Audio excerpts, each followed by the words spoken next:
Yeah, no, okay, Lewis is not. Member Montgomery Stepp? Here. Member Montgomery Stepp is present. Member Tamaki? Here. Member Tamaki is present. Madam Chair, there are 9 members of the task force. We need 5 for a quorum. The number present is 7. Madam Chair, a quorum has been established. Thank you, Parliamentarian Johnson. Now that a quorum has been reestablished, we'll turn to the next item on the agenda, which is agenda item number 8, witness panel implementation plans. So we will be hearing from various different experts today. It should be very, very exciting and dynamic. The first expert we'll be hearing from is Professor Kevin D. Brown. Then we'll hear from Jalen C. Blocker. Then we'll hear from Professor John Michaels. Then we'll hear from Marilyn Van. And then we'll hear from Brandon L. Green, then Ishmael Bartley, and then last but certainly not least, we'll hear from Dr. Margaret Fortune. So I'll first introduce our first expert witness, which is Professor Kevin D. Brown. Kevin D. Brown is a 1978 graduate with distinction from Indiana University Kelley School of Business, where he majored in accounting. He graduated from Yale Law School in 1982. After law school, he spent 4.5 years working as an associate attorney for the Indianapolis law firm of Baker & Daniels. Brown joined the faculty of the Indiana University Moore School of Law when he left Baker & Daniels. He teaches law and education, race, American society and the law, torts, and criminal law. He has published nearly 60 articles or comments on issues related to race, law, and education. He has authored 2 books, Race, Law, and Education in the Post-Desegregation Era and Because of Our Success, The Changing Racial and Ethnic Ancestry of Blacks on Affirmative Action. Brown has one of the original participants and founders of both the Critical Race Theory Workshop and the People of Color Conference. And I believe that each expert witness has less than 10 minutes to speak each. 10 minutes? Okay, 10 minutes. So we'll start with Professor Kevin D. Brown. Thank you for having me. Hi, thank you very much for giving me this opportunity to address such an important task force. As the chairman said, my name is Kevin Brown. I was a law professor for the past 35 years at Indiana University Meyer School of Law. This past summer, I retired from Indiana and joined the faculty of the University of South Carolina Law School. I've also taught at law schools at universities of Texas, San Diego, Alabama, and Illinois in the US, and London and Beijing University in Shenzhen, China, internationally. In addition, I've been affiliated with academic faculties in India, South Africa, Nicaragua, and Kazakhstan. The primary law school courses that I have taught that are relevant for this presentation are law and education for 25 years, race, American society, and the law for 35 years, and for a decade, a seminar on transnational inequality, where we compare the struggle against racial oppression of African Americans in the US with the struggle of Blacks in the United Kingdom, Blacks in South Africa, and Dalits, also known as untouchables, in India. My academic research, which now includes over 100 publications, has generally focused on race and law, as well as the international impact of the African American struggle. I was also a participant in the first Critical Race Theory Workshop in Madison, Wisconsin in 1989, and 3 of the next 5 workshops. Finally, for 4 years, I was the director of the Hudson and Holland Scholars Program. This was a minority scholarship program at Indiana University, Bloomington, that was responsible for recruiting the high-achieving Black and Latinx students. As my academic biography indicates, I have done a tremendous amount of researching, writing, teaching, and lecturing about issues impacting the African American community from both a national and international perspective. With my 10 minutes, I want to make a few points that draw upon my academic experience. First, I want to apologize that I limited my written testimony. I'm deeply involved in both the political and legal efforts to defeat the wave of anti-CRT legislation sweeping the country. Since state legislatures are in session during the first few months of the year, I've had to devote a tremendous amount of my time to that effort. You have a copy of my written testimony that endorses the idea that the beneficiaries of reparations, in whatever form they may take, should strongly privilege those Black people in the US who are descendants of two American-born Black parents, as determined by the one-drop rule. I know this is an issue that has been addressed, but I wrote about this topic because I believed it to be the most difficult topic for the task force. I won't go further into this other than to point out that the title of my second book is Because of Our Success, The Changing Racial and Ethnic Ancestry of Blacks on Affirmative Action. This is a book that delved deeply into which racial ethnic group of Black people should be preferred for affirmative action. I think anyone can see the analogy between the beneficiaries of affirmative action and the beneficiaries of reparation. In order to set up what comes next, I need to say that the problem that African Americans have is principally rooted in the dominant culture of American society. American culture, almost from its very beginning, developed a view that viewed it as normal for Black people to have less. In other words, we are dealing with a belief that is centuries old. This belief justified slavery and segregation. Thus, the solutions have to address what is needed to change the dominant cultural view of African Americans in the US, in major part by creating intergenerational wealth for Black people most hurt by this history of discrimination. I would urge you to use reparation funds to change dominant American cultural attitudes that have normalized the belief that Black people should have less, build intergenerational wealth, and leverage reparation funds to further benefit the Black community. With my vast amount of international experience over the past 3 decades, I have come to realize that the most negative attitudes about African Americans that exist in the world exist in the United States. When we leave these shores, we generally find that those attitudes do not travel.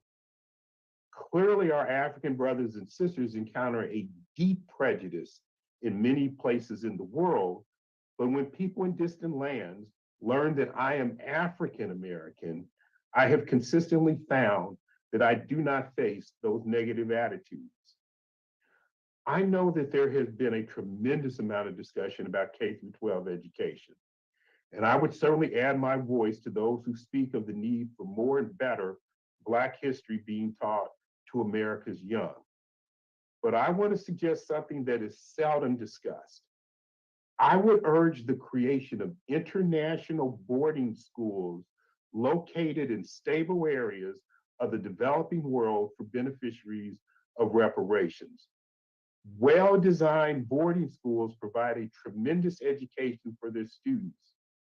However, their cost in the United States tends to be prohibitive for public school districts. Such schools could be created for little more than what we currently spend on traditional day schools in the United States. For 5 years, in fact, I worked on a project of trying to get a school chartered by the state of Indiana or the city of Indianapolis for a boarding school that would be located outside of Accra, Ghana. Essentially, the goal was to transfer a US education to Ghana. Thus, the curriculum would be that used in US schools, and the primary classroom teachers would be Americans. Such a school would bring to bear all that we know and have learned about academic success in K-12 education. There would be a committed staff, more time spent on academic work, structured and nurturing environment, healthy lifestyles, this international educational experience, assistance in pursuit of college admissions, and for low-resource students, there would be a change in their socioeconomic status. They would go from the deprived minority kids here to the wealthy foreigners there. Second, for the youngest beneficiaries, I would endorse a proposal that builds on Senator Booker and Representative Presley's suggestion of baby bonds. These would be accounts set up at birth for beneficiaries of reparations when they're young, with annual cash payments made to them that they could not withdraw until age 25. Now, while I know that scholarships for college education for beneficiaries of reparations will certainly be among the programs considered, I would also strongly suggest using a portion of the funds to provide high quality college counselors for beneficiaries of reparations. This comes from my experience running the Minority Scholarship Program for the high achieving underrepresented minorities at Indiana University. The overwhelming majority of Black college applicants could benefit tremendously from having well-informed advisors about college. These advisors would not only help them through the application process, the standardized testing process, but also secure additional funding. I would also propose that money be spent for individuals who are purchasing homes. The amount should provide for at least the normal 20% down payment. In addition, however, I would suggest placing a limit on the amount of money that a homeowner could mortgage beyond the 80% loan to value ratio. This would ensure that the homeowner would always have equity in their home. And then finally, I would suggest the creation of a program that would provide seed capital for businesses run by beneficiaries of reparations. This seed capital would be enough for them to get their business up and running. And if they are successful enough, they should pay back a portion of the funds that they receive from the reparations. I think with that, my 10 minutes are about up, and I don't want to overspend my time. So thank you for giving me this opportunity to talk to you. Thank you so much, Professor Kevin D. Brown. Our next expert witness is Jalen C. Blocker. Jalen C. Blocker is a current doctoral student in the Department of Psychological Health and Learning Service Sciences at the University of Houston, Texas. He is a Florida activist and former activities director of a community-based social justice organization located in Tallahassee, Florida. Jalen also served as a coordinator for Distinguished Young Gentle Incorporated, a nonprofit organization geared toward creating restorative spaces for underserved communities. Jalen is committed to contributing to a society where everyone can thrive boldly and apologetically as themselves. In the Task Force on Reparations, Jalen is present as a social justice activist and former recipient of a state-funded grant as a direct descendant of the 1923 Rosewood Massacre in Florida. Jalen C. Blocker, thank you for being here, and you may begin your testimony. Thank you so much for that introduction. Many things that I will share with you all today are ideas and sentiments that have been expressed in many facets.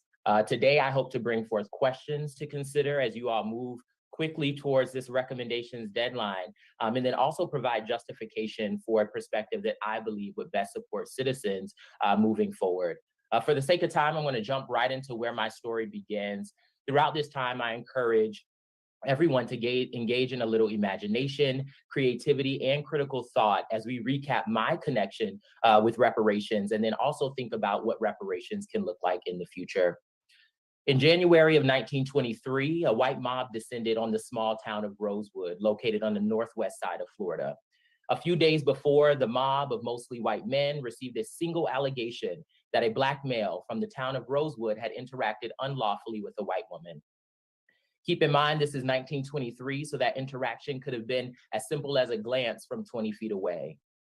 The mob, however, that made no difference to them. In the days leading to the attack, the mob grew in both size and anger. Despite their vocal threats to tear down the self-sufficient Black town and lynch every Black man there, local police did not respond. Early in the new year of 1923, my great-great-grandmother had gotten word that the mob was approaching the town. In fear, she packed a small sack of biscuits and a jar of pickled cabbage for my great-grandmother and her older brother, only 10 and 16 years old at the time, and then she sent them south. Unfortunately, that was the last time that they spoke to their mother. For 7 days, that mob terrorized the citizens and burned the town of Rosewood to the ground, where nothing or close to nothing remained. During those 7 days, the state turned a blind eye and left those Rosewood citizens with zero protection under the law. With that information, I want us to think about what a 10 and 16-year-old sent out on their own today in 2023 would be able to accomplish for themselves and their future generations. Now let's consider what those same children would be able to accomplish being Black in the South and less than 60 years removed from slavery. Imagine how different their lives would have been if they were allowed to live in their thriving, self-sufficient town with a mother and community that cared for them. I am a living testament that they were able to survive. But we should always consider the way that racially motivated, state-sanctioned violence prevented them from thriving. The most important part to remember, though, from my history is that while it is filled with tragedy, it is in no way unique compared to the experiences of other Black people across the nation over hundreds of years. Just 2 years prior in Oklahoma was yet another racism-fueled massacre. These sorts of traumatizing actions and condoned violence from states across the nation were and continue to be quite common. There is no doubt that for generations, Blackness has been targeted and bloodlines eradicated again and again. Each life that was taken at Rosewood is a generation of lives that never got the chance to lead. I acknowledge that erasure. And I also acknowledge the privilege that I have, that my story is one of the very, very few that even made it to the printed section of a history book. We must always acknowledge the millions of lives and stories lost from the sea to the tree, never making it to the textbooks. My last point as we establish this foundation is that I met my great-grandmother. I have memories of her pushing me to read more and learn more because she was robbed of the opportunity to do so, never earning more than a third-grade education. In 2005, she passed away, leaving behind her most famous saying, which was, "I love you," with a bushel and a peck and a hug around the neck. Let's fast forward now on our journey 71 years later to 1994, when the Florida legislature held a session to hear the merit of a reparations bill for the citizens of Rosewood, officially known as HB House Bill 591. Initially, the bill sought to divide a pool of $7 million paid directly to the living citizens from Rosewood. Proponents of the bill argued that citizens of Rosewood were tax-paying citizens and therefore deserved protection under the law, which we know they did not receive. After politicians received hate mail, some of which was alleged to be written by Ku Klux Klan members, the bill took nearly a $5 million cut, and the legislature settled on a $1.5 million pool to be paid out to those who could prove they lived in Rosewood, and approximately $500,000 to those who can prove that their family owned property in Rosewood, comprising a total compensation bill of about $2.1 million. Sadly, due to information access barriers, my family did not receive a portion of this funding, and I can't help but feel this rings true for other families as well. Now, let's fast forward another 24 years to 2018 as I begin preparing for college. On the Florida Department of Education financial aid website, there was a section inquiring whether the applicant is a descendant of Rosewood. Knowing my history, I indicated yes, not knowing that there was a financial scholarship attached. Some weeks later, after communicating with my school scholarship coordinator, I found that the state runs a grant program, to this day actually, for students who can prove lineage from Rosewood. However, this idea always saddens me. To respond to the needs of Black communities, we have to step away from a prove it to me mindset and instead share the fundamental understanding that all Black people living today grew from a lineage that was intentionally disenfranchised by racism and state-sanctioned discrimination. And on the rare chance that they weren't, we understand that regardless of their lineage, that legacy still exists and impacts them today. Informed by our research, if we can agree that the legacy of slavery has negatively impacted our healthcare system, education system, criminal justice system, housing market, and so much more, what additional evidence do we need to illustrate that a Black person living today has been impacted by the legacy of slavery and therefore deserves restoration? Circling back to the grant, it was paid as $3,000 per semester or no more than $6,100 for the year. To qualify outside of being a proven descendant of Rosewood, you have to be enrolled full-time at an accredited Florida public university. You must be in a terminal program leading to a degree, diploma, or certificate, and you must owe no money to the government in the form of loans. While this may sound straightforward, when we think about it critically, we can see how there are several barriers that do not allow for this program to truly restore the harm inflicted on families. Again, the idea of having to prove lineage in and of itself is a barrier, especially when you consider stories like mine, where my relatives left with nothing but the clothes on their back and biscuits in a sack. Also, because the town was burned to the ground in 1923, I can guarantee that not one official document was backed up on a hard drive. My tuition and cost of living in undergrad were certainly more than $6,000 per year. So what happens to the student similar to my older cousin who didn't have the time or ability to afford to be a full-time student? Do they qualify? No, they do not.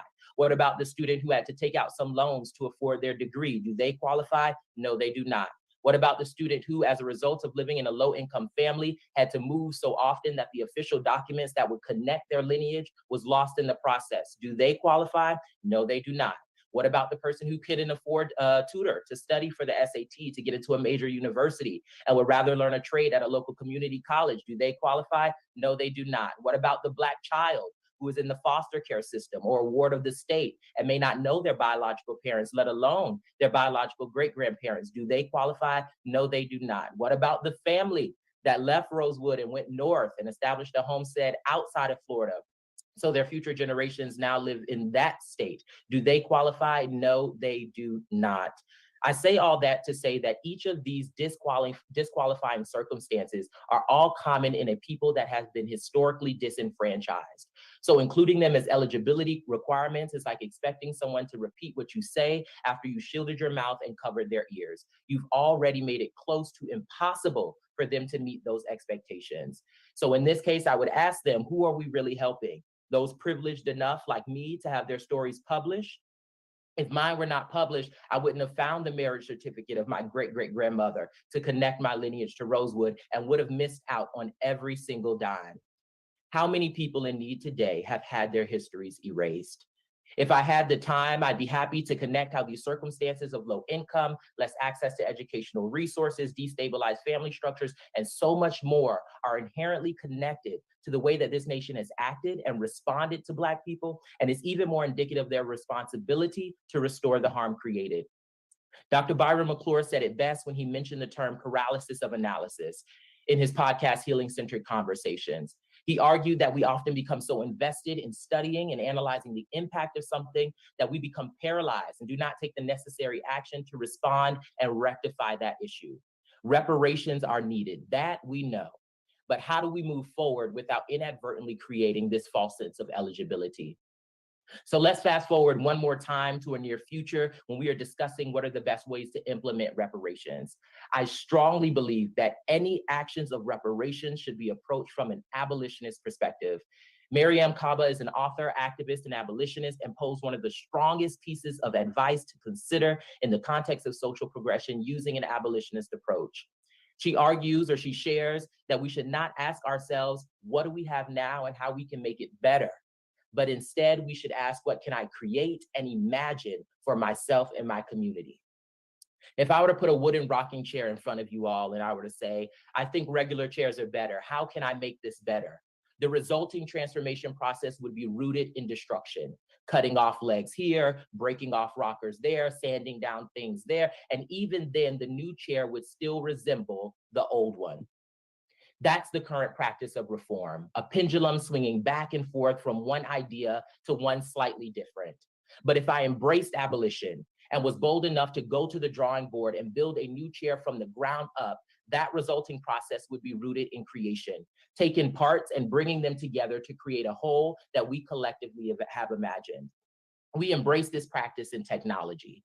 No one says, okay, you want a phone with a better camera or you want a TV with more color, then bring it in your old one and let's see how we can make it better. No, instead, we step into a place of creation and innovation and boldly push that needle forward.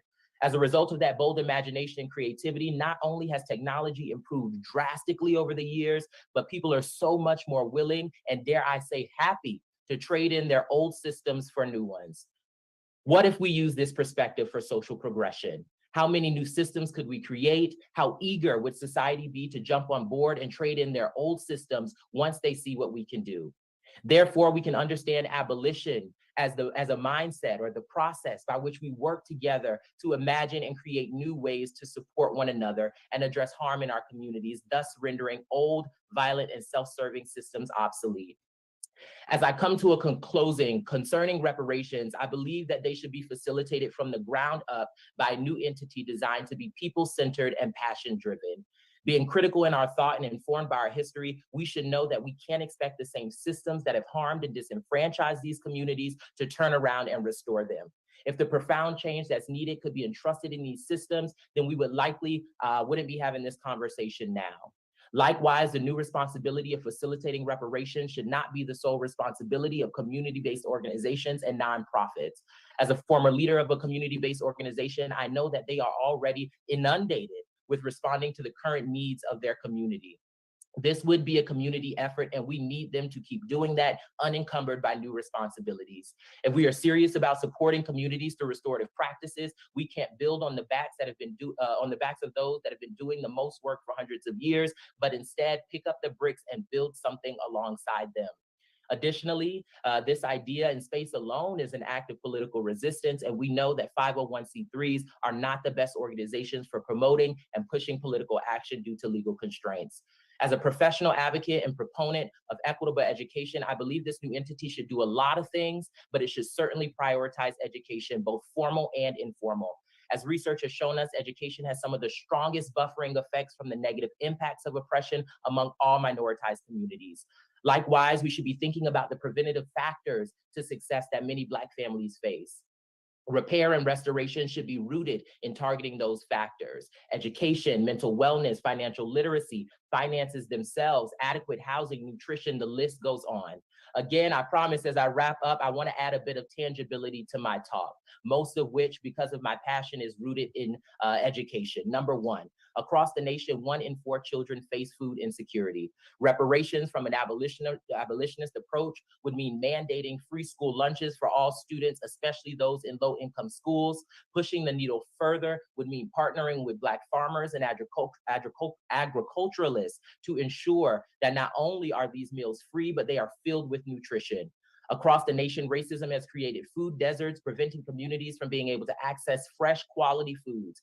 And science shows us how a healthy diet is correlated with better educational, behavioral, and mental wellness outcomes. Number two, as a result of racism, Black students are overrepresented in special education.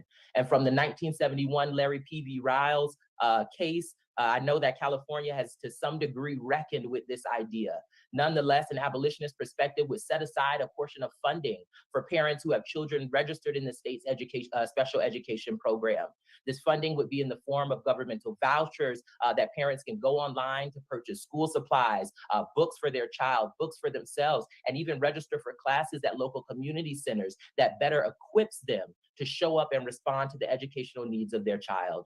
These two fetal ideas alone illustrate how we can begin laying the foundation for sustained success. I have so much more to contribute, but we'll end with this. When we educate ourselves, we are all more willing and equipped to be effective in the lives of those who need it most. When we educate families, we offer them the ability to heal and grow from generational trauma. And when we educate communities, we have the power to change the world for the better. Reparations are needed. That is not a question. But to implement reparations, we should engage in abolitionist perspective to form a new entity that leans strongly on the power and process of community and learning to meet the needs of Black families and enact bold changes that will last for generations to come. Again, my name is Jalen Blocker, and I thank you all for working with me so patiently and for your time today.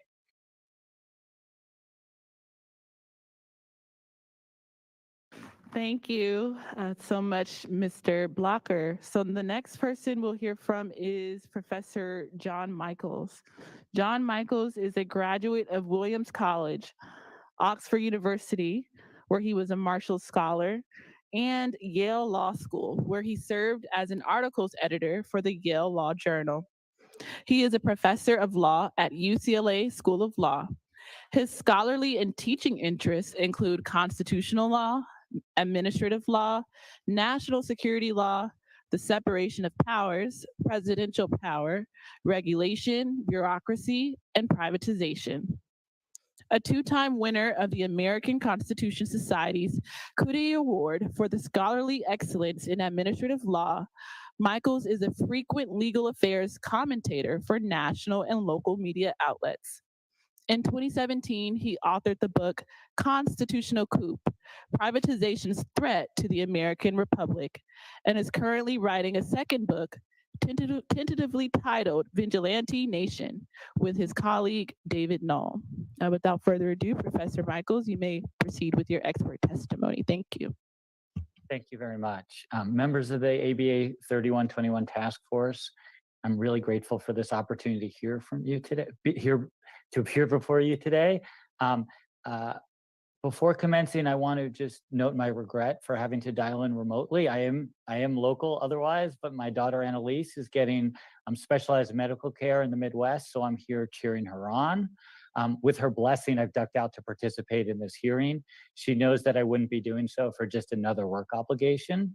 While my students and research are obviously both very important, this hearing presents today a very special and concrete opportunity for me to contribute, albeit in an admittedly small way, to the future of the state my family loves and that we hope Annalise will be returning to soon. I refer you principally to my written statement, but permit me to use the allotted time to underscore some main points.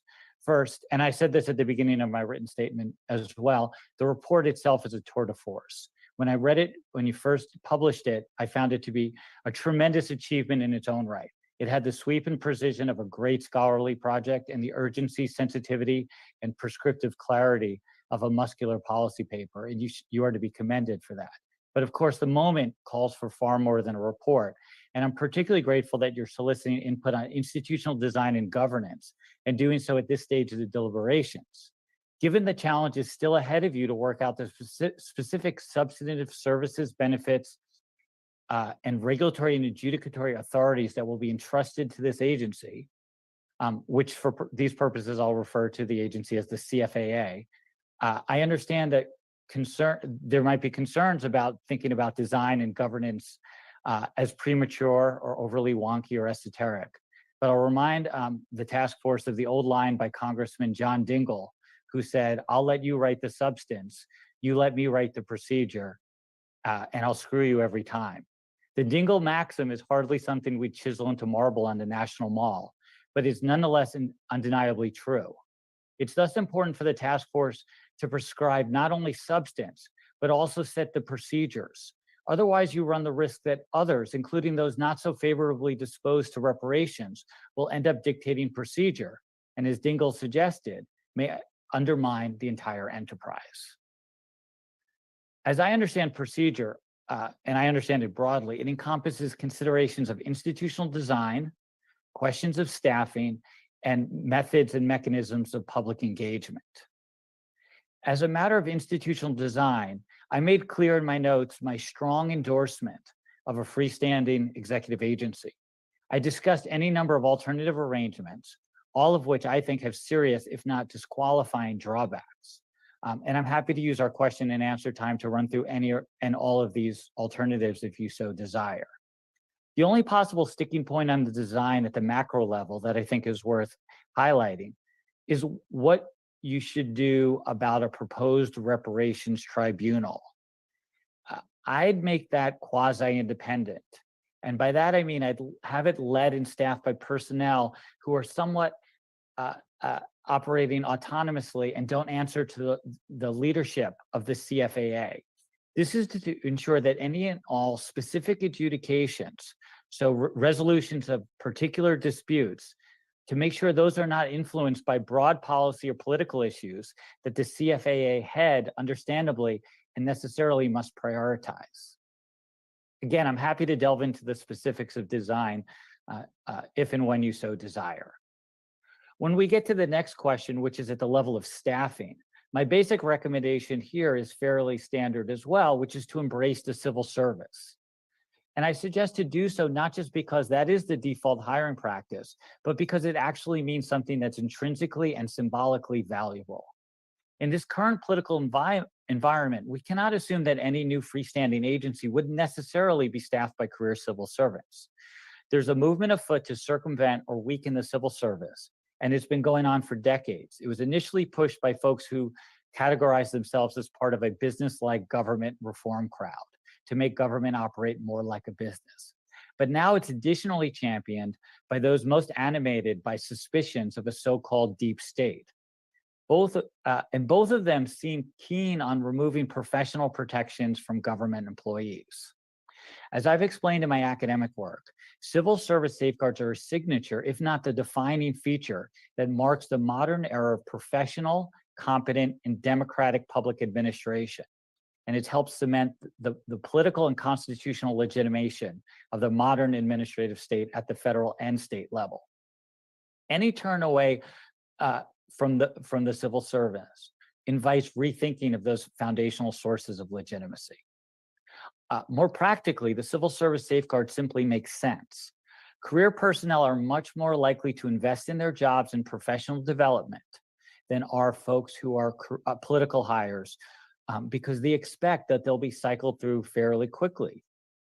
The civil service permits and creates space for respectful resistance if and when political heavyweights, whether it's within the governor's office, within the Sacramento lawmaker community, or powerful special interests, were to issue orders or to make demands that are outside or in contravention of the scope of the agency's statutory mission, or if just in general clear tension with professional norms and expert assessments.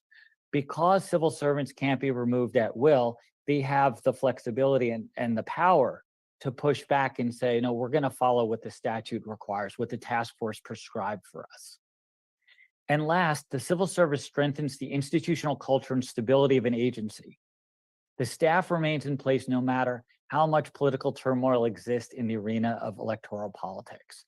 And while there's plenty of examples one could draw upon to underscore the dangers of instability, the Freedmen Bureau itself, the Reconstruction Project, is a pretty good case in point about political turmoil and its ability to derail a worthwhile and essential project.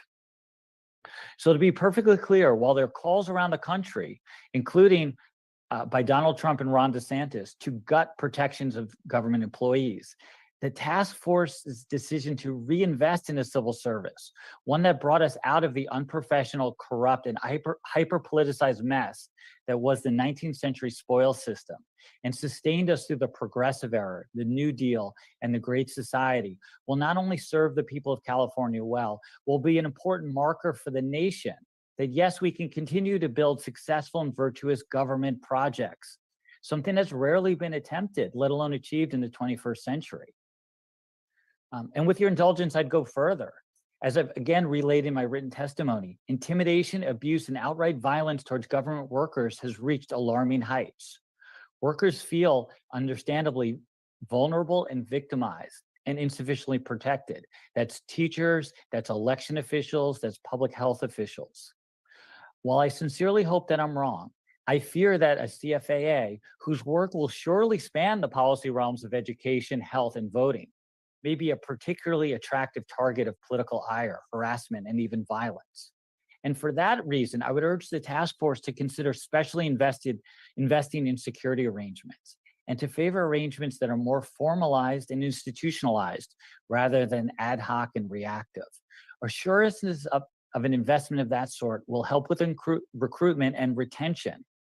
They would also serve as a strong deterrent against those who, again, in this moment, feel particularly emboldened to express disagreement through campaigns of harassment and abuse. Likewise, I'm happy to answer any questions about civil service, about non-civil service alternatives, and political violence if the members have any questions. But I'd like to use my remaining time to pivot to public engagement and accessibility, which to me is the complement. It's the other foundational bedrock of administrative agencies complementing the work of the civil service. And that's to have an engaged and energetic public that understands and engages with the CFAA as valued and enfranchised members of the political community. Most agencies no matter what their subject matter, struggle with public engagement. This leads to uneven participation and often domination by elite special interests. If any agency deserves to be truly a people's agency, it is the CFAA. And I say that for 3 reasons. First, I think an entity focused on reparations and explicitly responsive to the longstanding economic, cultural, legal, and political marginalization of Black Americans should naturally exude democratic accessibility and legibility. Second, I would hope that the CFAA becomes a model for the nation, will in large part dictate what is and isn't worthy and feasible in other jurisdictions. Third, I presume that there will be much curiosity about the new CFAA, and no doubt lots of apprehensiveness and even distrust. So again, engagement will be especially key. With the presumption that the task force shares at least some of my thinking, I'd like to offer some simple, modest approaches that may have some salutary effects. I would encourage the task force to invest a little time in small details, including prescriptions about hosting the new agency, hosting open houses and listening sessions at agency offices, engaging in social media outreach, setting up booths at town festivals, county fairs, farmers markets, carnivals, popular parks on holidays, and in mass transit hubs, to hold meetings in libraries, school cafeterias, and the like. And when passing out business cards, actually put human beings as points of contact. Consider also employing one or more deliberative democracy schemes to broaden and deepen the public's formal engagement with the CFAA. So, but beyond just outreach, have institutionalized structures where people can come in and learn more about the agency and participate in an ongoing process. There are lots of ideas bandied about more depth in political engagement with administrative agencies. And I refer to 2 in particular. One is a process called deliberative polling, and another is to use essentially what are administrative juries, where you impanel cohorts of citizens who then, it's more like grand juries than petite juries or jury trials, where citizens who have the time to invest effort and do additional reading can consider and weigh in on particular policy questions with some degree of learned expertise. That's not available for everyone for obvious reasons. So I would also create visitors lounges in agency offices. I know that space, money, labor, and security are all at a premium, but these lounges need not be elaborate or special, just a place to sit, to collect one's thoughts or paperwork, as interactions with government officials may, based on past experiences, be unsettling or intimidating, and to have people staffing those rooms who could field questions. Government offices can and are imposing in code. No one says things have to be that way. And again, I'm just talking about small amounts of square footage and a few dozen FTEs spread across the state. Liaisons like that who are on the ground can hear stories just like the ones that Dr. Blocker just mentioned about his family and about the difficulties of proving eligibility. They could pass along feedback about documentary hurdles, that there's not a paper trail, the evidence was lost over time, and push for alternative bases for eligibility in real time, so that one doesn't have to go directly to the state legislature, which is quite a burden. Again, on the kind of margins, I would commission artwork from among the population of beneficiaries and put that all over the offices. I would encourage the task force to borrow from the lessons here of the New Deal. There's obviously not money or time for commissioning grand buildings and big architecture. And honestly, that might be for the best. But hallway murals, monographs that can be posted online and shared with libraries and schools, music that can be played in the aforementioned visitors lounge, that's all eminently feasible. And again, light touches could go a long way. Lastly, on these points, I would say advertise. And I know that has a dirty connotation. Most federal agencies are expressly prohibited from drumming up public support for their programs. Some members of Congress deem this propaganda, and the Government Accounting Office has sanctioned agencies for engaging in certain forms of public outreach. This strikes me as preposterous and self-defeating. Given the public's longstanding skepticism of government, their lack of understanding of the contributions government makes, And now there's a special role the CFA, which no one knows much about at all, is going to be poised to play. It seems imperative on agencies to put more effort into countering false narratives, demystifying the work government does, and tout its success and why everyday members of the public can participate in all of this. Last, if I may, I want to just speak quickly about, because it's come up in some of the earlier hearings, and it was alluded to earlier this afternoon as well, about foundations and where 501Cs could fit in.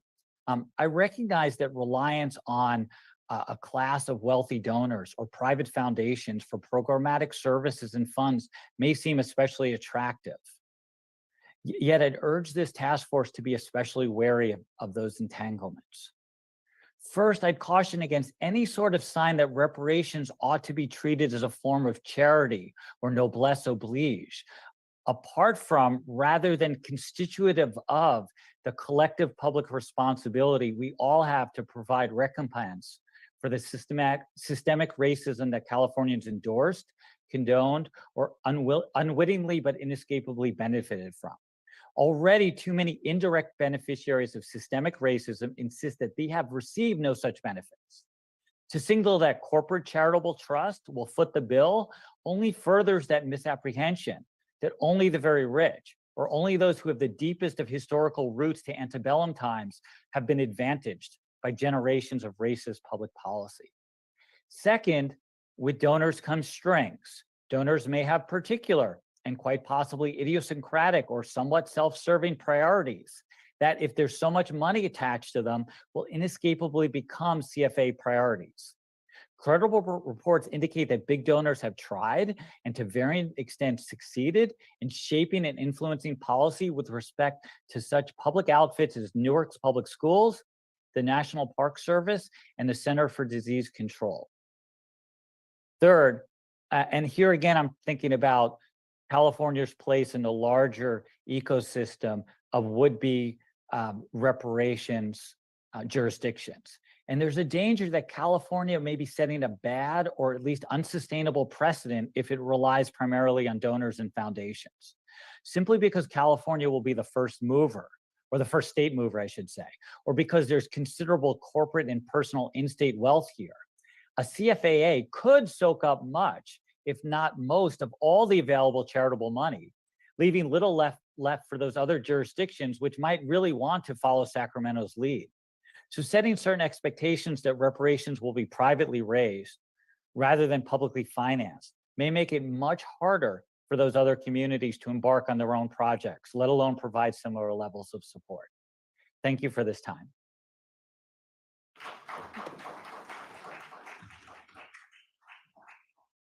Thank you so much, Professor Michaels. The next person we will hear from is Marilyn Van.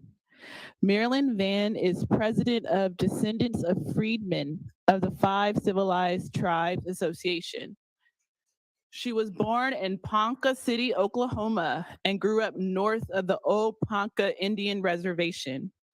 The daughter of a janitor and Baptist deacon, her father, an original Dawes Cherokee freedman, registered in what is now Nahwatah County, taught Marilyn the importance of faith in God and the honesty of working for the betterment of the community. Starting at age 11, Marilyn worked hard and assisted her parents with custodial work when she wasn't in school.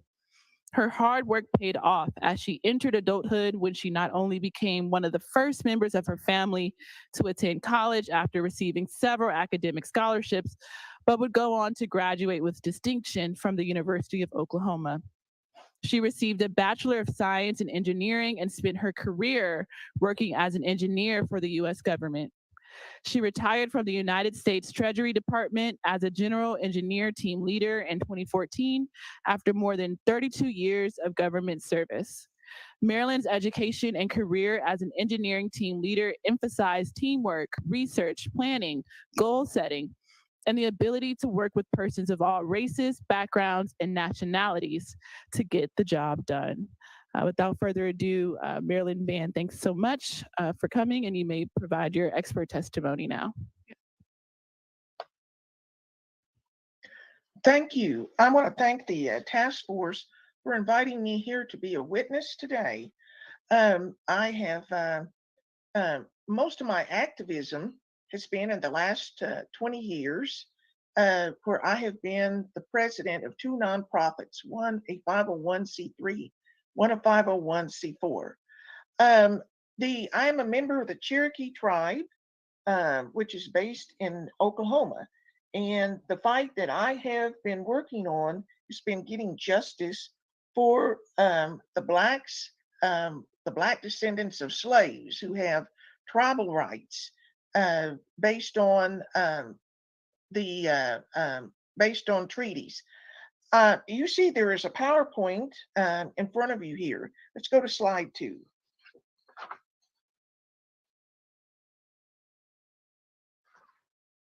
Okay, many people are unaware that the 5 tribes become wealthy and powerful in a large part due to Black chattel slavery. They have slave codes. And these tribes fought for the Confederacy during the 19th century. Next slide. At the end of the Civil War, the United States required the tribes to sign new treaties to reestablish the government-to-government relationship. Next slide.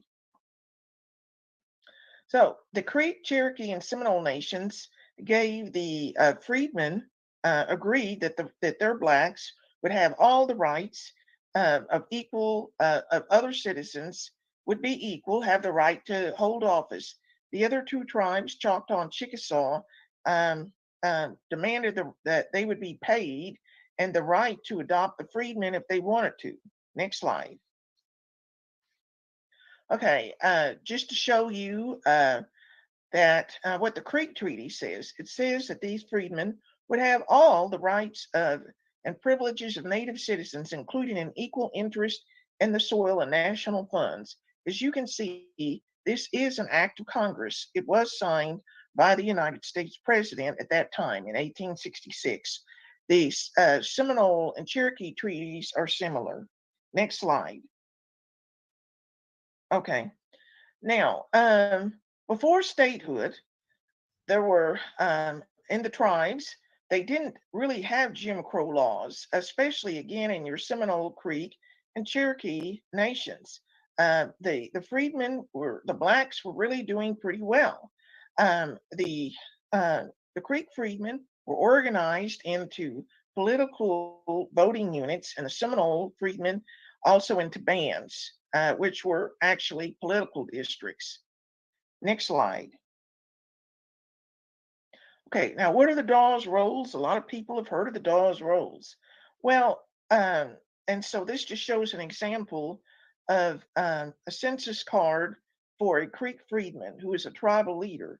Next slide.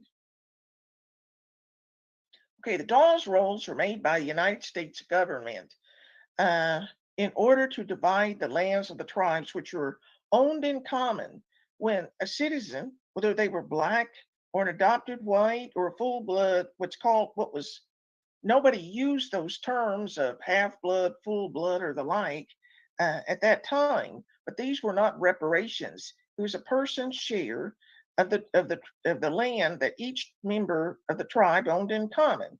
The United States wanted this because a lot of white invaders were coming into what is now Oklahoma. So they so they set up these by blood freedmen sections or the like. But again, blood quantum was something just made up by the United States. Next slide.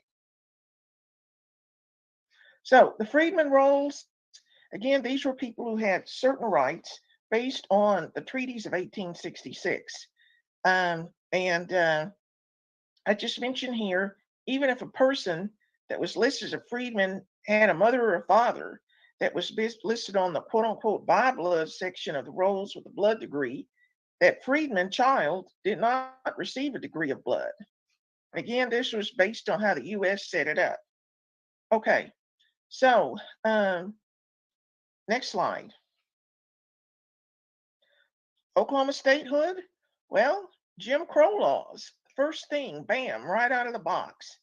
Black people in Oklahoma, and I know this is California, but blacks there were really focused on fighting the grandfather clause, all these terrible laws. Greenwood, a lot of folks have heard of Greenwood. That is mostly, Greenwood is mostly in the Cherokee Nation, although part of it, the community was in the Creek Nation. And the United States did not use its trust responsibility to protect the Black people who were members of the tribe. They allowed these massacres just to go on. Next slide. Okay, well, for the next several years, the tribal governments were not functioning. And again, this is based on US law. But again, this changed in 1970 when the United States passed laws allowing the tribes to reestablish elections of government officials. Next slide. Okay, well, starting from that time, these tribal leaders began to push for tribal constitutions and tribal codes to remove these Black tribal members or to discriminate against them in receiving any kind of services, falsely accusing the freedmen of being non-Indians, being forced on the tribes, or squatters from Arkansas, or other things, maybe even worse. Next slide. Okay, just to talk a little bit about the Cherokee Nation. Again, you had leaders, Chief Smith, Chief Mankiller, who were very opposed to the freedmen being members of the tribe. There was a tribal constitutional amendment that the leadership tried to put forward. The Department of Interior was opposed to this. There were some members of Congress that were very opposed to this and pushed back against the tribe. And of course, the freedmen people, we fought against all of this removal ourselves. There were the key case, Cherokee Nation versus Nash and Van and Zinke, was won in 2014. It was filed in 2003. But in this federal case, the judge reaffirmed the freedmen had all the rights of native Cherokees, and the United States never removed the freedmen from the tribe. There were additional cases that were very important that made this Nash case happen. But I'm the Van person that is in this case, this Nash and Van case, as well as another case, Van et al. Versus Zinke. Next slide. Okay, Creek freedmen. In the Creek Nation, the tribe tried to remove the folks in 1979 through it. Well, they did remove the people. The freedmen were not allowed to vote on this illegal constitution. Next slide. Okay, Seminole freedmen, the tribe tried to remove them. The U.S. government pushed back. The tribe had to back off of this, but again, tried to continue to block the people from services. After a lot of pushing, we freedmen leaders, we have been able to get Indian Health Service to demand that Indian Health Service service these people, and which should have happened a long time ago. Next slide. Okay, I'm mentioning here the House Financial Services Committee testimony where I was a witness in 2001. I thank Chairman Waters. I just noticed her name is mentioned here. I invite you to look at that testimony because it has a lot more history about the tribes and the freedmen. Next slide. Okay, last year I testified as a witness before the Senate Indian Affairs, where I made several suggestions to bring equity to freedmen, and I'm going to try to hurriedly go over some of these now. Next slide. Okay, one of the things is the federal government was going to have to register the freedmen that are not in the tribes. The freedmen should be, whether they're members of the tribes or not, should have access to some of the tribal colleges, other colleges, healthcare facilities, be allowed to be Indian contractors. Next slide. Okay, just a reminder, now these programs for the tribes are not considered to be race-based because registered Indians are a class, not a race. It's possible the courts may see Black descendants of slaves as a political class. Next slide. Okay, also, I suggested freedmen organizations contract with the government to run some programs. Black descendants of U.S. slaves, same thing. Next slide. Okay, I mentioned here housing and veterans programs. Why can't Black descendants of slaves maybe start out with veterans, get some home loans, get some down payments, get some things to try to bring equity, home ownership, educational benefits. There's a lot of things the U.S. government could do or the state government could do. Next slide. Okay, this just talks a little bit about the history of the Descendants Organization as well as the African Indians Organization. And next slide. Okay, this gives websites, talks about some books. And so I'm shutting down now because I went a little bit over, but thank you again for allowing me to be here and give witness testimony. Thank you very much. Thank you, Marilyn Van. We'll now hear from Brandon L. Green.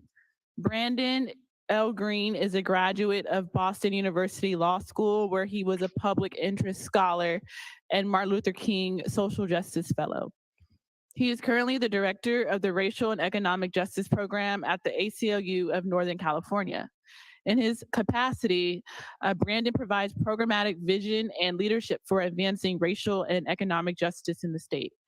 Previously, Brandon managed the Civic Design Lab in Oakland and was an attorney and clinical supervisor at the East Bay Community Law Center, where he helped create and lead the decriminalization of poverty clinic.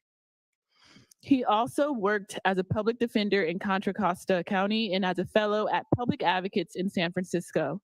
In his spare time, Brandon likes to write and podcast. His recent articles, Too Rich to Be Poor, The Hypocrisy of Indigency Determinations, and Mirror, Mirror, Anti-Blackness and Lawyering as an Identity, were published in the Berkeley Journal of Criminal Law and the Harvard Black Letter Law Journal, respectively. Thank you for being here, Brandon L. Green. You may begin your expert testimony. Good afternoon, Chair and task members. My name is Brandon Green. I'm the Director of Racial and Economic Justice Program at the ACLU of Northern California. Thank you for allowing me once again to testify before this First in the Nation task force and as part of this esteemed panel. In the past, I was able to testify about the racialized implications of gentrification and houselessness. Today, I'm honored to discuss my perspective as a legal practitioner on the necessity of a governmental office as part of the statewide governance structure that is responsible for advancing and amplifying the various ideas related to systemic solutions for the racialized impacts on Black Californians. The importance of such an office, given the ubiquity of the issues facing Black Californians as detailed in this body's interim task force report, cannot be overstated. As a lawyer, I've worked in a variety of capacities that have demonstrated for me the need for such an office. My first job was as a fellow of Public Advocates, where I was both on the education and housing, climate, and transportation justice teams. This was in 2013. And at present, in 2023, Black students are still disciplined and expelled at disproportionate rates. Black workers are most overburdened by long commutes, and Black and Brown communities are most susceptible to the impacts of climate change.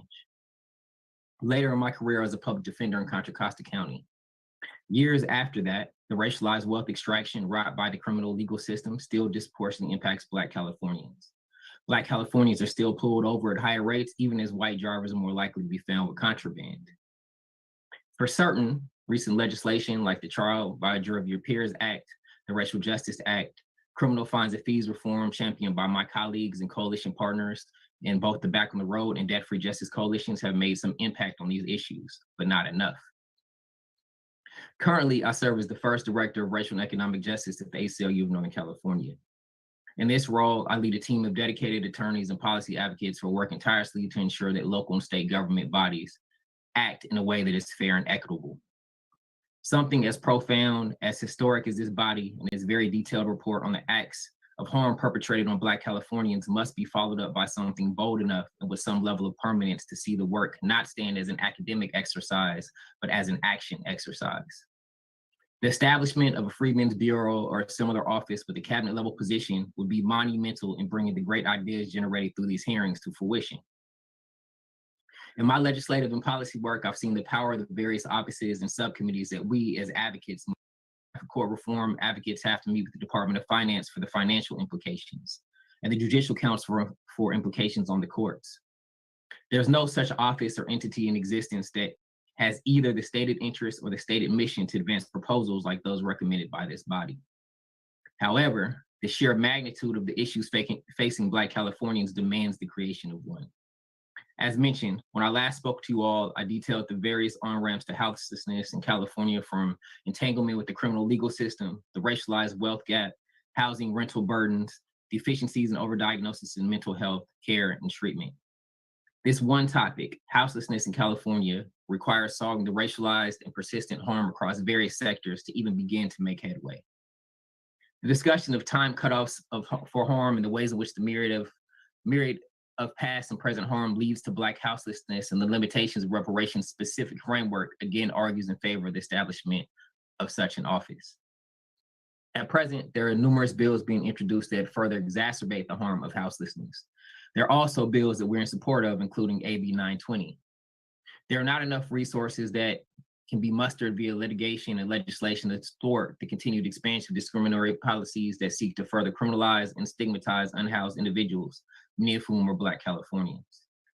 While the Reparations Task Force has been instrumental in providing for testimony, discussion, and amplification of these issues, there's not currently a mechanism for driving the long-term sustainable narrative, legal, and policy change necessary to finally turn the tide. Given the enormity of the issues that so many brilliant individuals have testified and given voice to, and the myriad of proposals contained within the task force report, at best, we're talking about years of work ahead of us. This work should not solely be left up to individual legislative offices or the whims of current and future governors, but must be solidified through infusing the work into the current bureaucratic structure. Of course, I recognize that the work of this panel has been in collaboration with the California Department of Justice and its Racial Justice Bureau. That collaboration, as well as the strategic choice for the members, has been vital. However, the task force is currently set to sunset. In its place, something must be something transformational with regard to the existing governmental structure. The South African Truth and Reconciliation Commission lasted 8 years.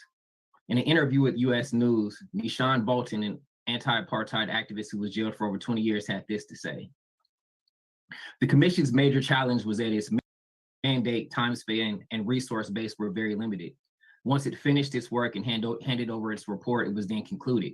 I think that the mistake has been made in South Africa as the be-all and end-all of reconciliation. Rather than taking the commission as a starting point for a much longer-term reconciliation agenda, which was the major shortcoming not of the commission, but particularly of the government, most political parties, and perhaps even civil society, as they just wanted to get on with the reconstruction of the country. We have seen in recent years the talk and the reality of the racial reckoning that was not.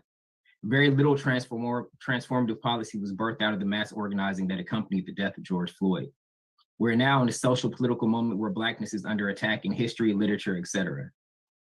In Benicia, California, where I helped lead Benicia Black Lives Matter, we experienced directly the power, privilege, and outrage that a single person can generate in response to the school district daring to distribute a flyer for our Black History video screening and scavenger hunt. I often ask my white friends and colleagues if they've ever seen the movie White Man's Burden with Harry Belafonte and John Travolta, in which the entire lived experience of Black Americans is turned on its face, as it's set in an alternative America where the social and economic positions of Black people and white people are reversed. I do this because most people I talk to cannot imagine a world in which every person to ever hold power of you has been white, in my case from preschool through law school and almost 10 years in practice as a lawyer. That's important because our lack of social and political power is is not sufficient enough to make the legal and policy shifts necessary.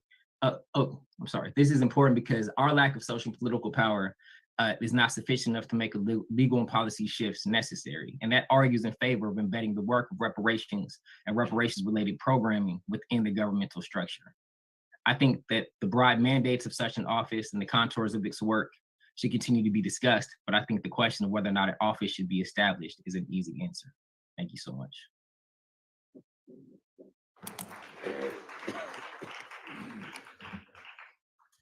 Thank you, Mr. Green. The next person we'll hear from is Ishmael Bartley. Ishmael Bartley is a lifelong resident of California. He descends from people formerly enslaved in central and southeastern coastal Georgia. His grandparents came to California from Georgia around 1910, taking up residence in the Furlong Tract, one of the first African-American communities in Los Angeles. Ishmael holds a BS in Information Systems from California Baptist University and an MA in Theological Studies from Liberty. He is the author of an upcoming work on Negro hermeneutics. Additionally, he has recently published the first of the Freedmen Protocol Guides entitled the FPIBH, the Freedmen's Protocol to mitigate implicit bias in healthcare.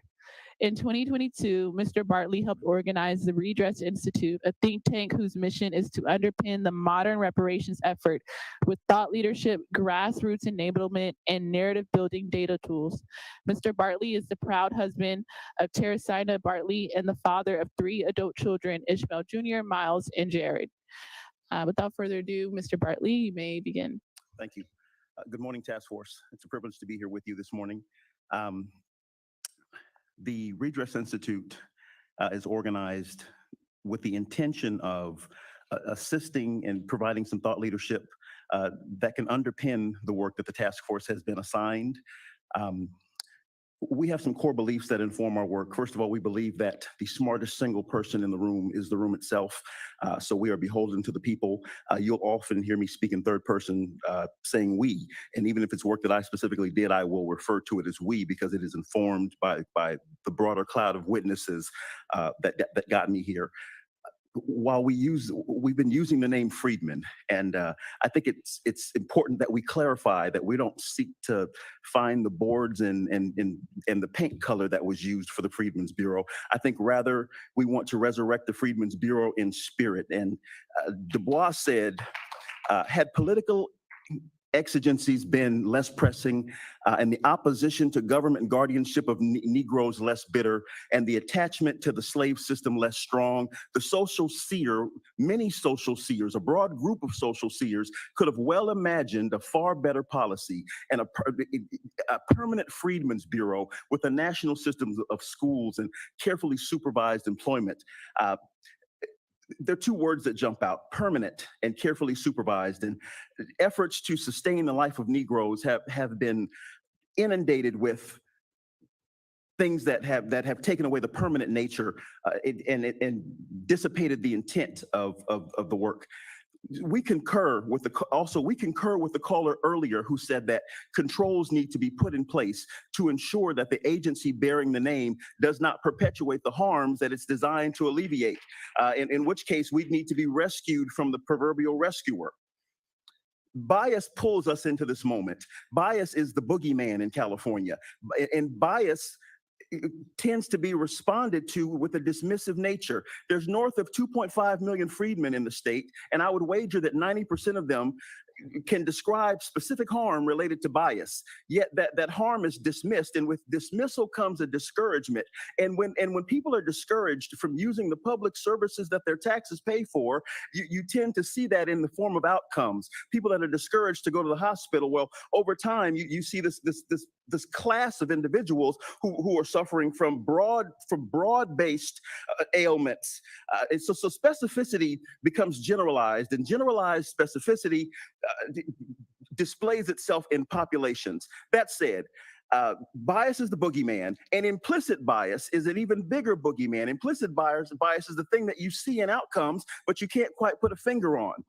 And so since implicit bias is subconscious in nature, but it's overt in its expression, we believe that protocols that govern this overt expression are necessary for mitigation.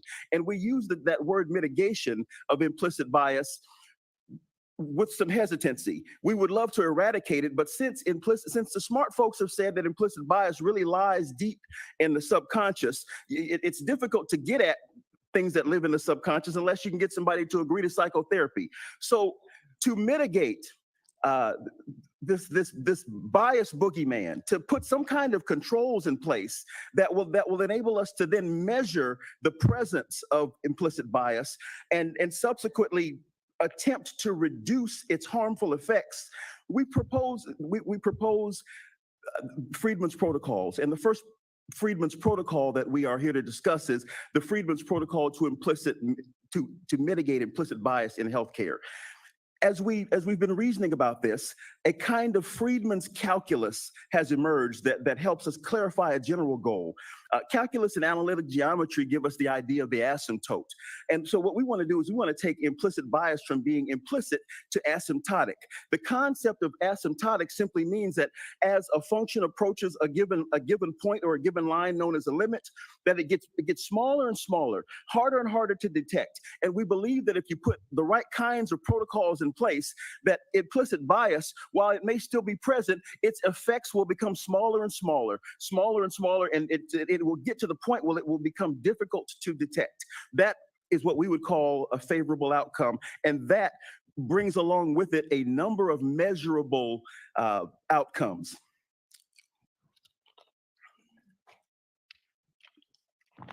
Please advance the slide.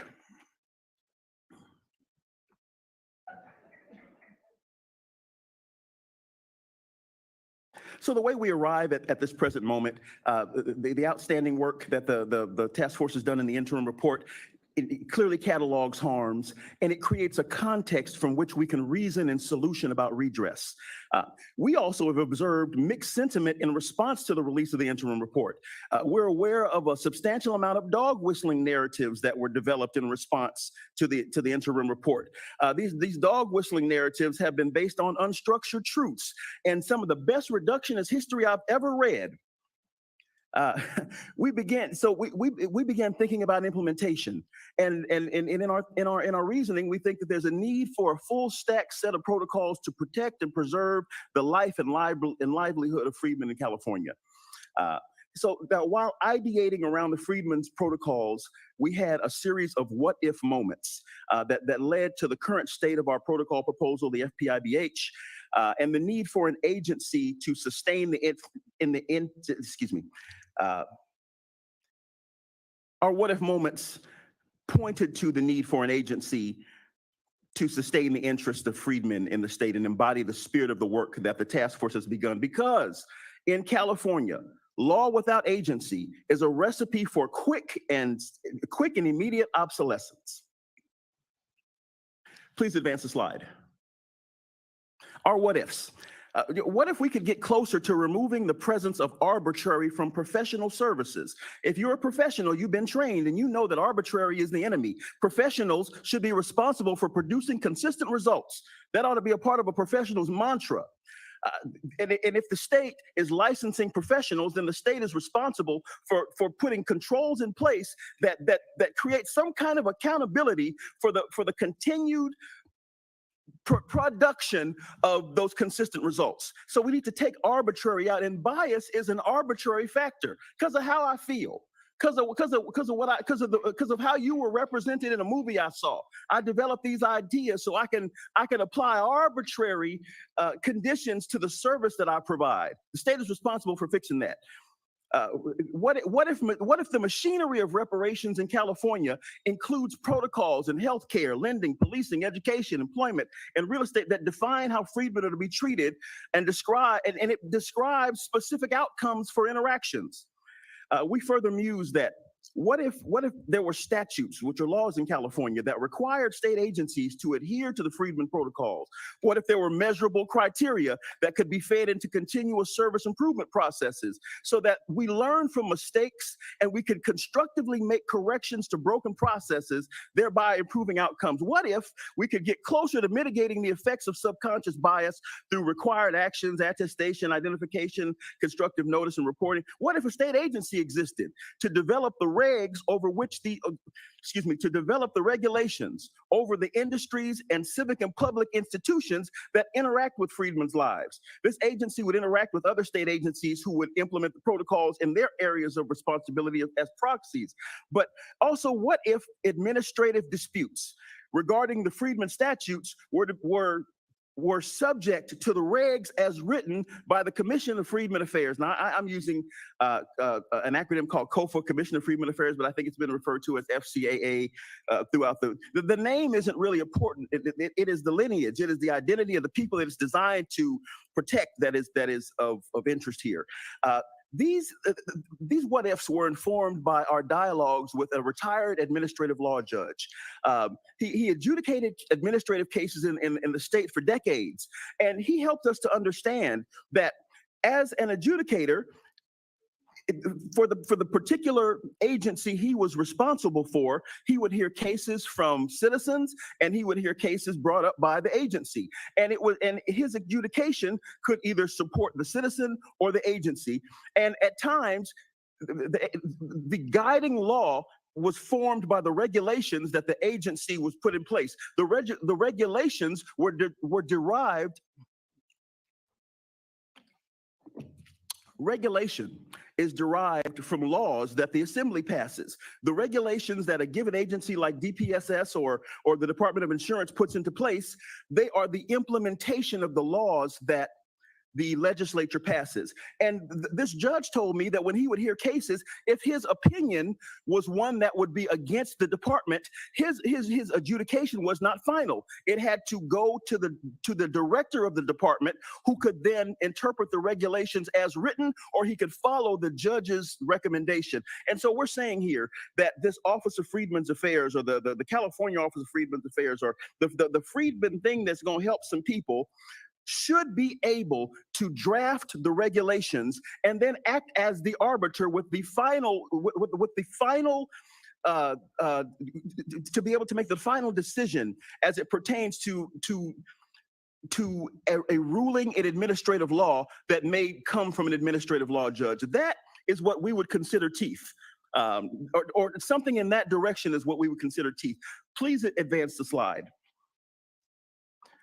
That's said, this busy slide with all these arrows and pictures and boxes, we can get through it rather quickly. There's a blue box right there in the middle that says the healthcare encounter. And what this is, it's kind of an expanded or exploded example of the Freedmen's protocol in action, per se.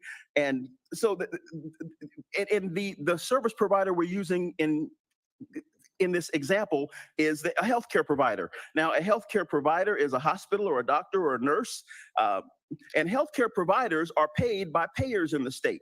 There's a few different actors we should acquaint ourselves with. There are patients, providers, payers, then healthcare regulatory agencies, and then there's the legislature in our universe of discourse. Patients intersect with providers at the healthcare encounter. Patients bring demand. Patients can be insured, uninsured, and they can be transient. And you could also have a Freedmen patient that is a transient, but is also insured. Patients bring demand to the healthcare encounter. Providers are supposed to just bring service. Come in here, assess, diagnose, prescribe. Typically, unfortunately, for whatever reason, service providers often bring bias into the encounter along with service. And so we're looking for a way to limit and decrease and reduce the amount of bias. You can bring your bias in here, but it should not have an effect on the service that you provide. So what we propose is you see the FPIBH off to the right, that circle that it should be a green circle with some arrows then feeding into the encounter. And so the FPIBH is a protocol. Protocols are rules that govern behavior and action. And essentially we're saying that there should be some steps that the provider has to take once this person has been identified as a freedman or in the lineage or the beneficiary community. This automatically there should be a protocol kicked in, and some of the things in that protocol should be that that there should be a treatment paradigm imposed. It shouldn't be willy-nilly. Sometimes folks tell me that you go to the doctor and it just kind of feels willy-nilly. Now, I need to just raise the flag and say we love doctors, nurses, we love providers. Providers are our lifeblood. Providers, they've studied, they provide a critical service, but some of them ain't right. And you shouldn't be able to bring your ain't right into the delivery room with my wife and tell her that she doesn't need an epidural, or that your ain't right shouldn't govern how you prescribe pain pills. I don't know how I ended up being cataloged as being addicted to pain pills. My doctor told me we treat you like this because somehow something came up and said that so now you treat me like I go to the doctor and I'm assuming the position. That's okay. Back on course. You shouldn't be. This is the effect of bias. And so these protocols would impose. They would impose a treatment paradigm that needs to be followed. They would also impose constructive notice.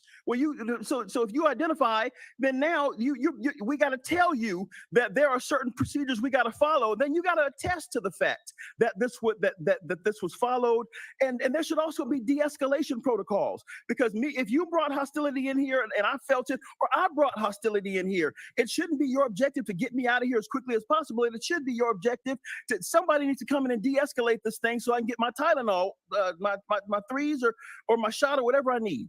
That being said, so now we talk about the mechanisms of the protocol. So how does this work? And it is fraught with complexity. Less than 5 Thank you. minutes. Yes, ma'am. Thank you. Thank you. The protocol. So payers, providers. There's a claim that's created for every encounter. And that claim is the lifeblood. The claim is sent to a payer. A payer is an insurance company. And it's evidence that the protocol has been done can be added to the claim. And the bottom line is, and this becomes a verification point, payers have got to check for the evidence of the protocol, or they don't pay the claim. And when you stop paying stuff, that is when you get motion and movement. That being said, in order to bring this to fruition, off to the right you see actor interaction. You've got to have regulations and an agency to enforce those regulations. Now today in the state, the Department of Insurance, DHCS, DMHC, those are agencies that deal with the various kinds of payers in the state. The Freedmen's Agency should draft the regulations, but perhaps the existing regulatory agencies would be the ones who would implement them, but by proxy. And again, the same scenario that was described earlier, where these regs, the Freedmen's Affairs Office owns the regs. And so if there's a dispute, if there's an appeal, the Freedmen's Affairs Agency would have the final say in the execution of the regs. Please advance the slide. And so with one more busy slide, and this is simply has some assumptions. And the biggest assumption we should call out is just the fact that the legislature has got to pass laws to establish this agency and then to establish specific statutes upon which regulations can be built. And so you start to see these terms COFA and DOFA emerge. And I'm landing in like 2 minutes, 90 seconds. COFA and DOFA. Commission of Freedmen's Affairs and Department of Freedmen's Affairs. And so please advance the slide one more time. In the suggested summary asks, since we have the opportunity, having earned this political moment and having evaluated the outcomes and insufficiencies of previous initiatives, Freedmen in California and those who are of the lineage, deem it prudent and expedient to ask that there be an addition to government in the face of this $300 trillion deficit that is coming, if you believe the legislative analysts, we're asking for an addition to government in the form of 2 agencies to be named in a fashion similar to the Commission of Freedmen Affairs and the Department of Freedmen Affairs. This two-agency model is suggested so that there is a commission that embodies the spirit of the existing task force and a department responsible for drafting registration, regulations and administering programs. A current example of this is the Commission on Aging and the Department of Aging. CCOA is basically they're called the principal advocate, engaging in advisory participation in the consideration of all legislation pertaining to older people. And then the Department of Aging has a slightly different function, and their role is primarily to administer programs. The two-agency model encompasses ongoing advocacy and administration, both essential functions. Thank you for your time. Okay. Thank you, Ishmael Bartley. The next person on our agenda is Margaret Fortune. Margaret Fortune is changing what's possible when you create excellent educational options for Black children. As the president and CEO of 7 K-12 public charter schools in Sacramento and San Bernardino counties with the combined enrollment of more than 1,800 students, Fortune's work is pointed towards one North Star to close the African American achievement gap. Fortune has founded some of the top majority African American public schools in the state of California. A nationally sought after education expert, Fortune is often invited to participate or lead conversations detailing the Fortune School approach to successfully educating Black children. A graduate of UC Berkeley and Harvard University's Kennedy School of Government, Fortune served as an education advisor to 2 California governors. Most recently, Fortune was inducted into the National Charter School Hall of Fame for pioneering the development and growth of charter schools, implementing innovative ideas, and inspiring others in the movement. Fortune continues to increase her national footprint through her work as a steering committee member of the Freedmen Coalition for Charter Schools, a national organization founded to protect the right of self-determination for parent choice for Black and Latino families. Without further ado, thank you so much, Margaret Fortune, and you may begin your testimony when you're ready. Thank you so much, Chair Moore. I'm pleased to be able to join you in person. I want to talk today about a recommendation that the task force made that Black students should be added to the local control funding formula for public schools, right alongside English learners, low-income students, and foster youth. This is an idea that is currently being discussed in the legislature and with the administration, and an idea that was the subject of an Assembly Bill 2774. This is an idea that I personally have been associated with for quite some time. It was first raised by Assembly Member Shirley Weber in 2018, and then authored again last legislative session. I'm here to connect the dots between these two conversations because the Black in School Coalition that I am a member of noticed that this body included the policy of AB 2774 in your recommendations, and we want to thank you for that. We were the sponsors of the bill. There's something that Dr. Kevin Brown said at the start of this conversation that was remarkable to me. He said, African Americans deserve less, that there's a mindset that African Americans deserve less.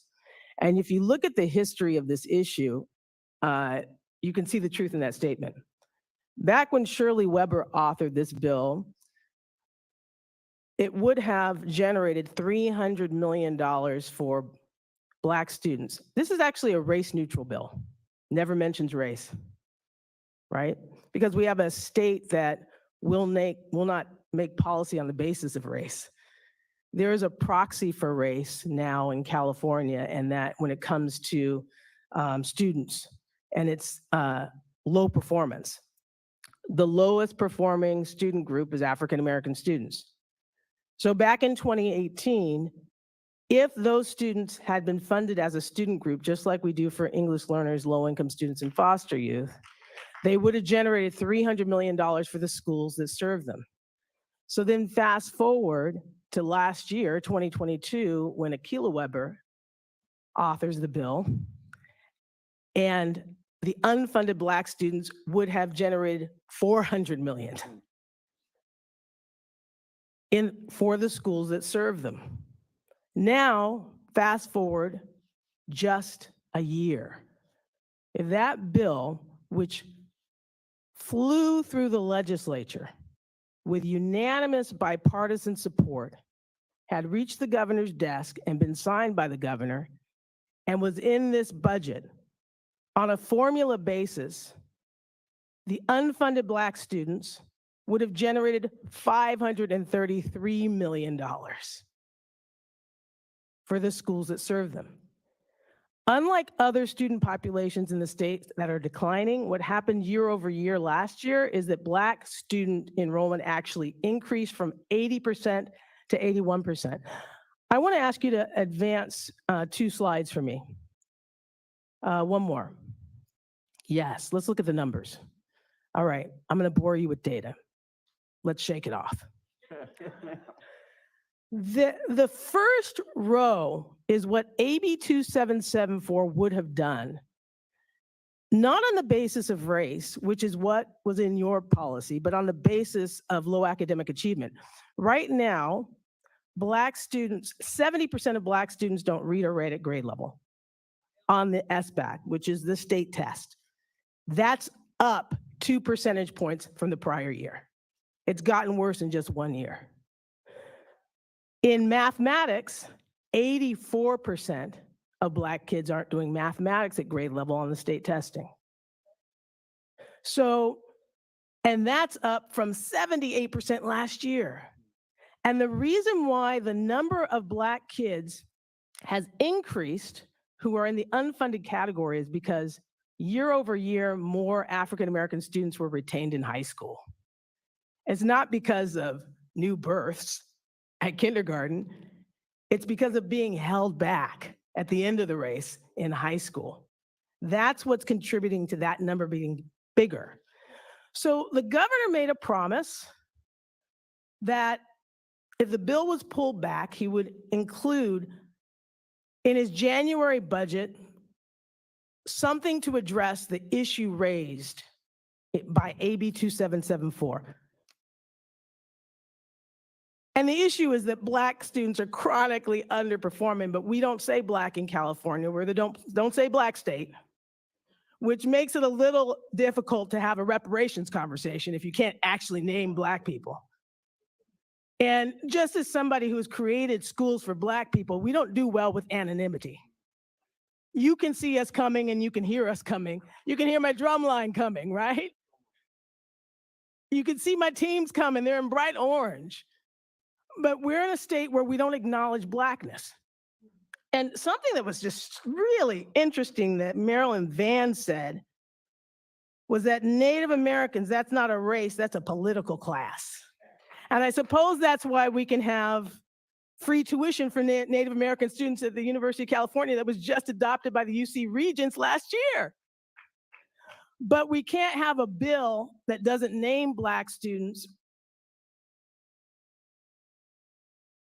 because of Prop 209, because if you do the math and say no matter how you cut it, Black students are the lowest performing groups because they would be the beneficiaries. So we're in a state that was saying to us, we will not do anything in particular for Black children. That is problematic, right? But let's see what happened in the governor's January budget. And this is a starting point, not an ending point, right? So there's room for negotiation. But he changed the conversation to fund the lowest income schools and student groups with the lowest performance on one or more state indicators on the California dashboard.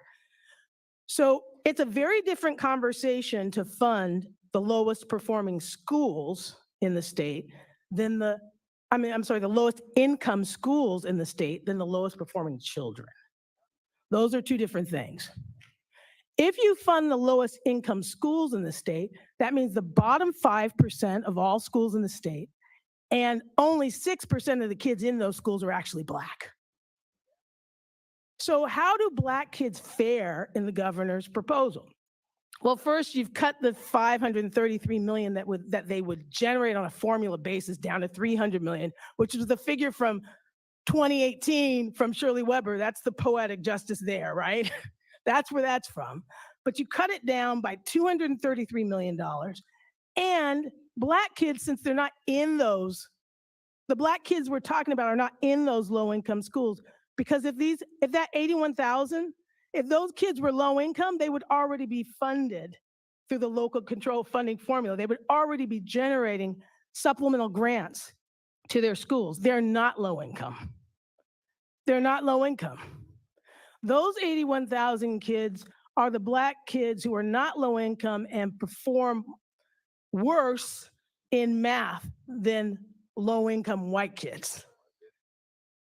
Those kids, some of those kids live in the suburbs. What did Willie Brown say about getting on the bus in San Francisco? He was the same as he used a particular word and said he was the same as everybody else on the bus in San Francisco. This is an issue of race that we can't call by its name because we don't say Black.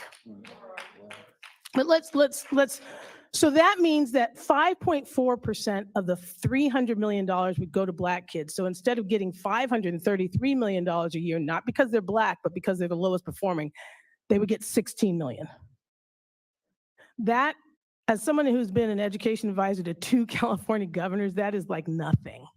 That's why the advocates are saying, wait a minute, this is crumbs. This is not systemic change. So, and the other thing is that once they whittle this proposal whittles down to only 5% of the schools, it says within that, you need to be the lowest performance on one or more state indicators on the California school dashboard. So it changes the metric to the dashboard. So people who are into education know that that's multiple measures. Some of it's test scores, some of it's suspension, some of it is attendance. So let's advance one more slide and see who has one or more of the very lowest. So first of all, you got to be in the poorest school, and then you have to be at the bottom of the barrel, the very lowest performance indicator. I'm going to orient you towards this table. The student groups that are acknowledged by the state are on the left. Are on the left under group. There's all students, there's foster youth, there are students with disabilities, homeless, African American, American Indian. Applaud if you can follow that column, just so I know you're following me. Okay, these are not categories made up by advocates. These are categories in the education code already, right? English learners, Hispanic, Pacific Islanders, socioeconomic disadvantage, etc. Across the top, you have these multiple measures that are in the California school dashboard: English language arts, math, suspension rates, graduation rates, and chronic absenteeism. The worst you can do in chronic absenteeism is to be very high. So according to the governor's proposal, within this small subset of 5% of California schools where only 6% of the kids are Black, you have to prioritize everybody who does the very worst on just one indicator. So look at chronic absenteeism. So what this says is our equity multiplier is going to narrow this conversation to be about everybody except Filipinos and Asians.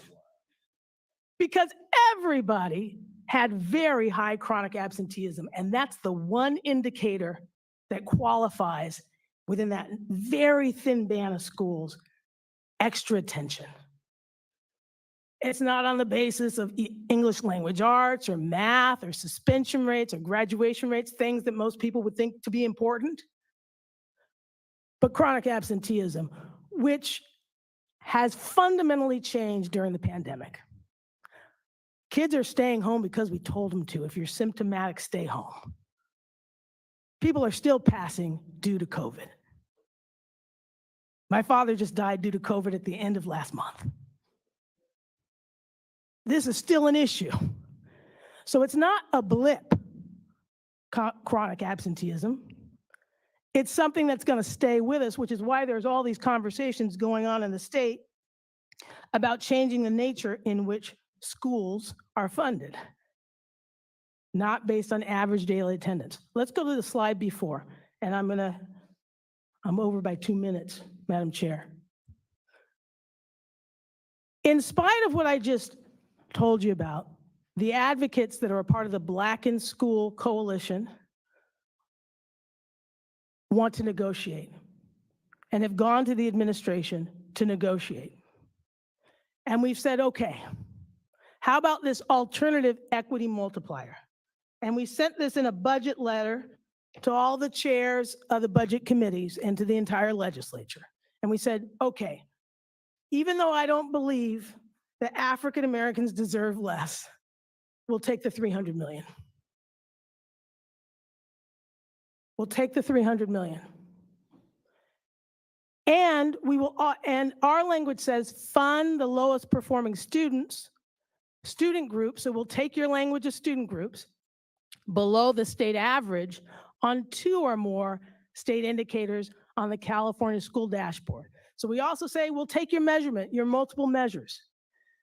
But now let's go to the next slide. We'll see the end of the story, and then I'd love to entertain questions. If you look at the groups that have 2 or more indicators, the ones that are below the state average, not rock bottom, but they're below the state average, that would mean foster youth. They're very low in ELA, they're very low in math, where the state is low. They're very high in suspension rates where the state is medium. But guess what? The state already funds them. They acknowledge them officially as high-need students. Students with disabilities, very low where the state is low in ELA, very low in math where the state is low. High suspension rates when the state is medium. Low graduation state rates where the state is medium. But guess what? The federal government already funds them. Homeless, very low in math where the state is low. High in suspension rates where the state is medium. Low in graduation rates where the state is medium. But guess what? The state already funds them. African Americans, very low in math where the state is low. That's indicator 1. High in suspensions where the state is medium. That's indicator 2. They would qualify for funding. Low in graduation rates where the state is medium. That's number 3. The next group, but the state does not fund them. And according to the administration, they will not fund them because they won't have a policy that benefits Blacks. That begins to sound in my ears like discrimination.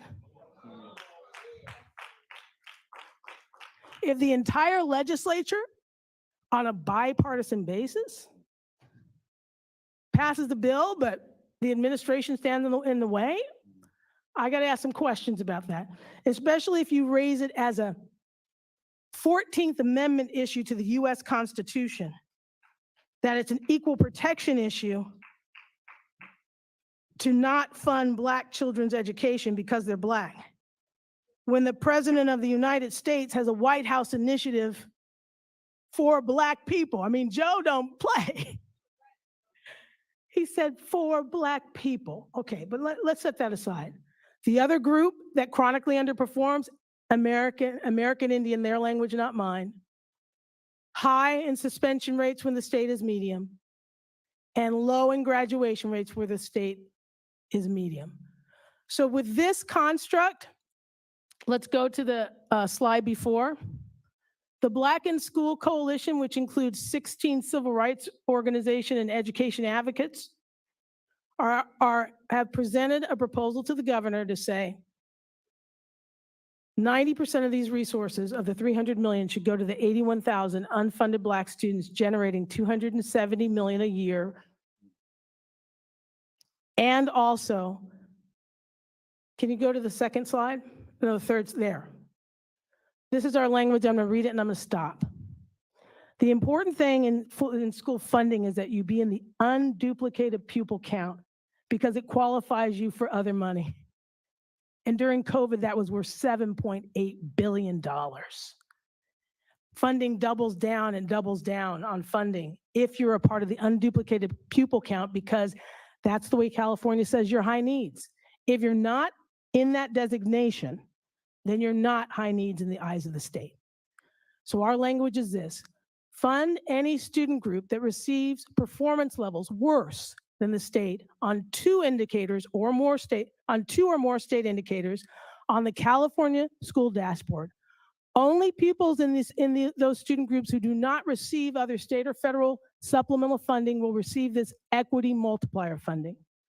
Pupils funded pursuant to this section shall be deemed to be unduplicated pupils for the purposes of Education Code Section 4223007, which is the accountability provisions, and any other statutes for which resources are allocated based on unduplicated pupil counts. Thank you.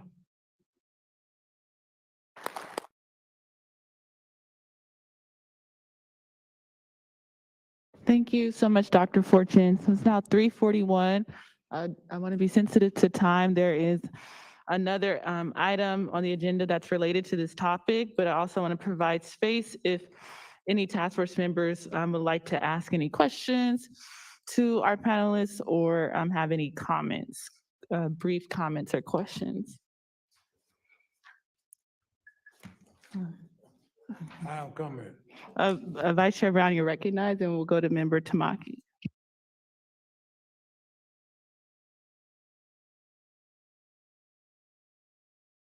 I want to remind us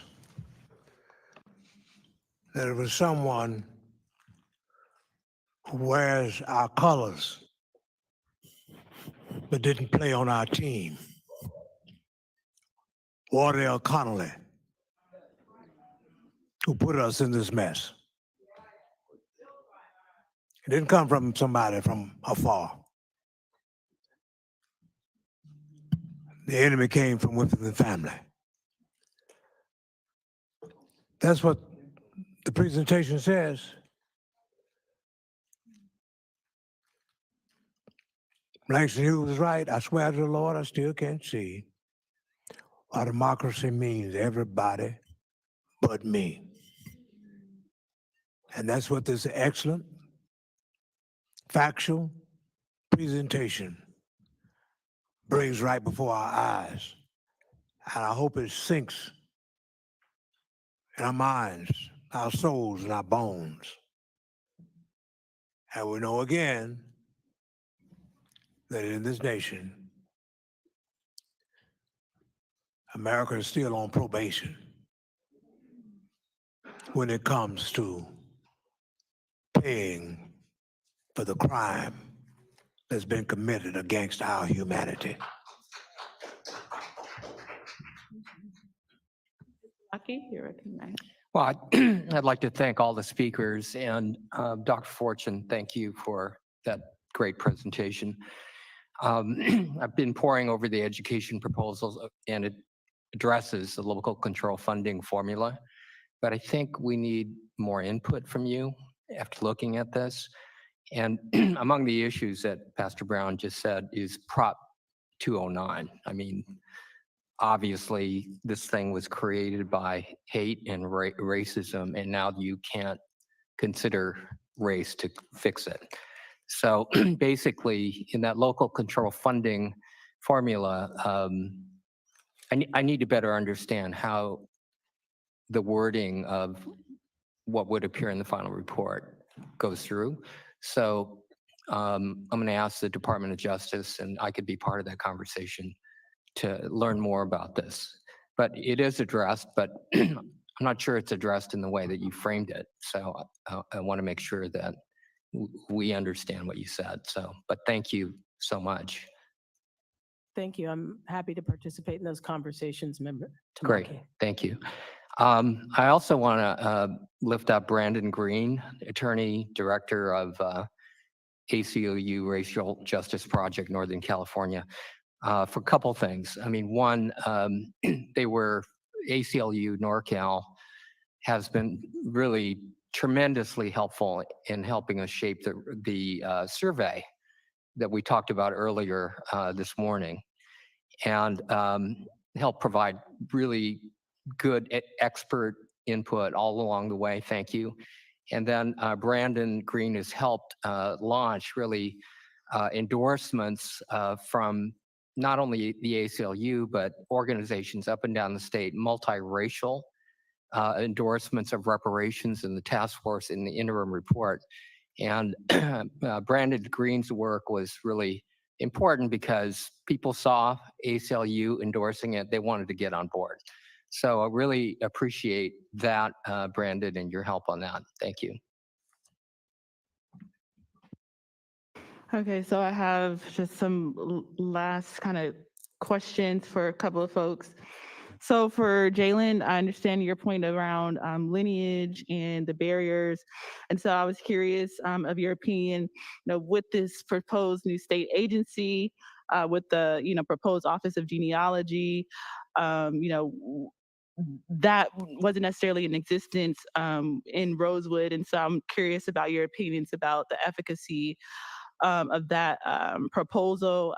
If something like that was in existence in Florida, would that have alleviated any barriers? And then also keep in mind the lineage criteria that the task force passed was showing that you have an ancestor who was living in the United States by 1900 or prior to 1900.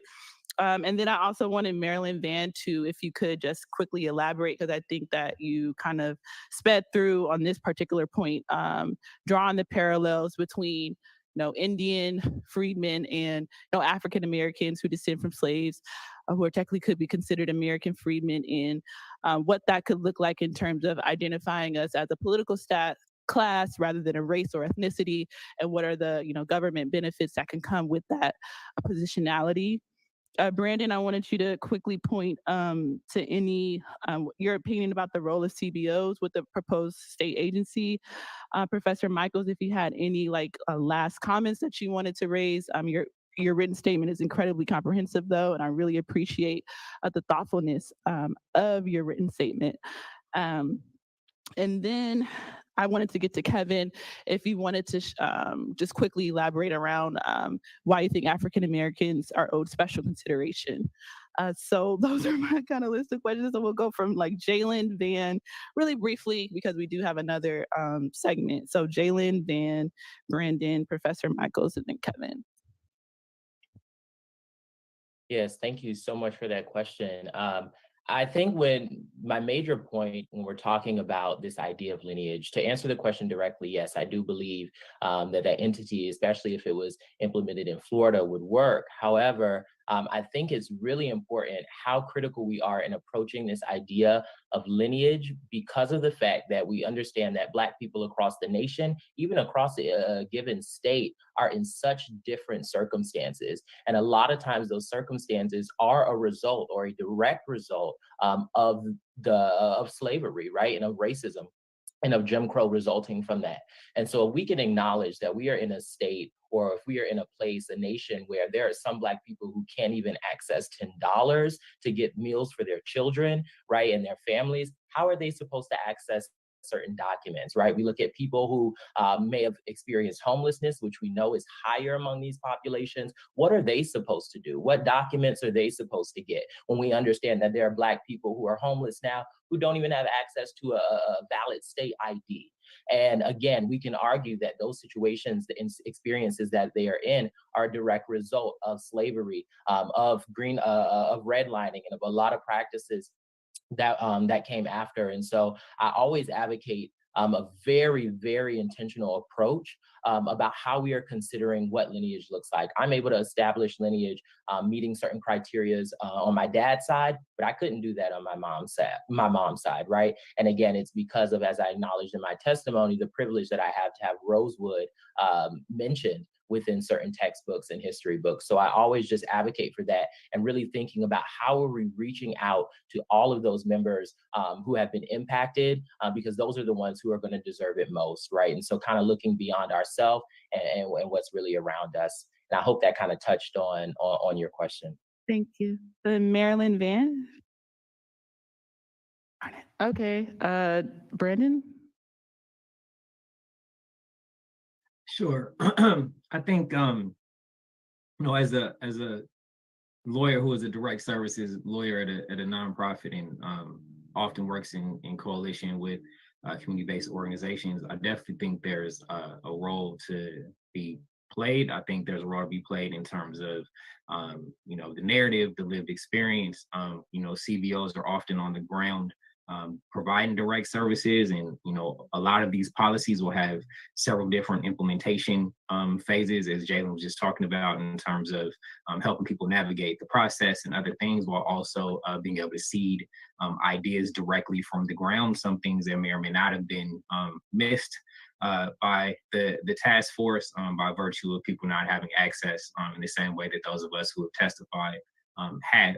I think separate from that, though, that there are other changes that need to be made along the governmental structure, legal and policy structures that might not necessarily be the ideal place for community-based organizations, even though I think that those are places where they would necessarily need to have the input from community-based organizations, because again, they're closest to the people on the ground and therefore closest to the solution.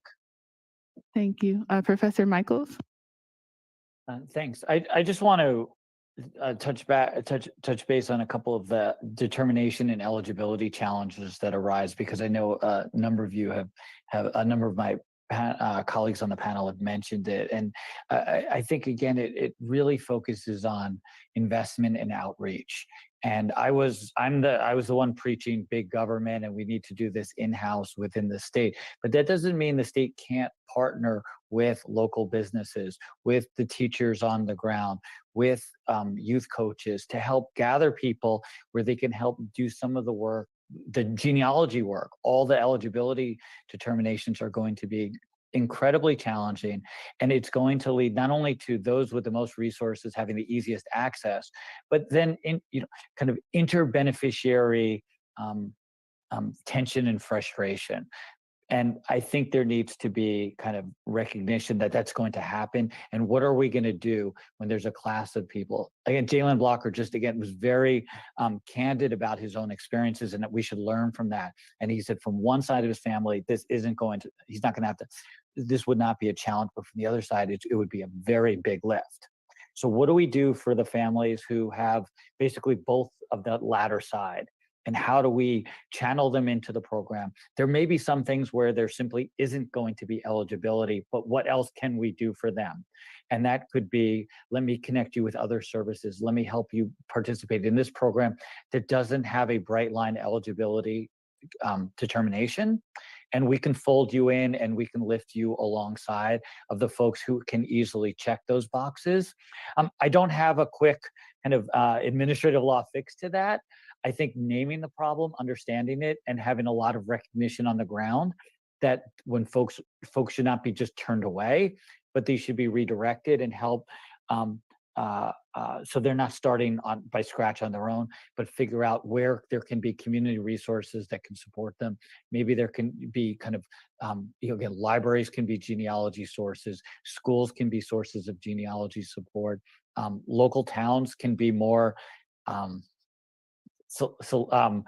willing to receive pretty challenging requests and help do some of the deep dives to look at deeds and records and all sorts of other stuff. So it is going to take folks from outside of the state apparatus, but the state really needs to help kind of lead that charge and say, we're looking to you as partners. So I just wanted to second everything that had been said and just underscore how difficult this is going to be.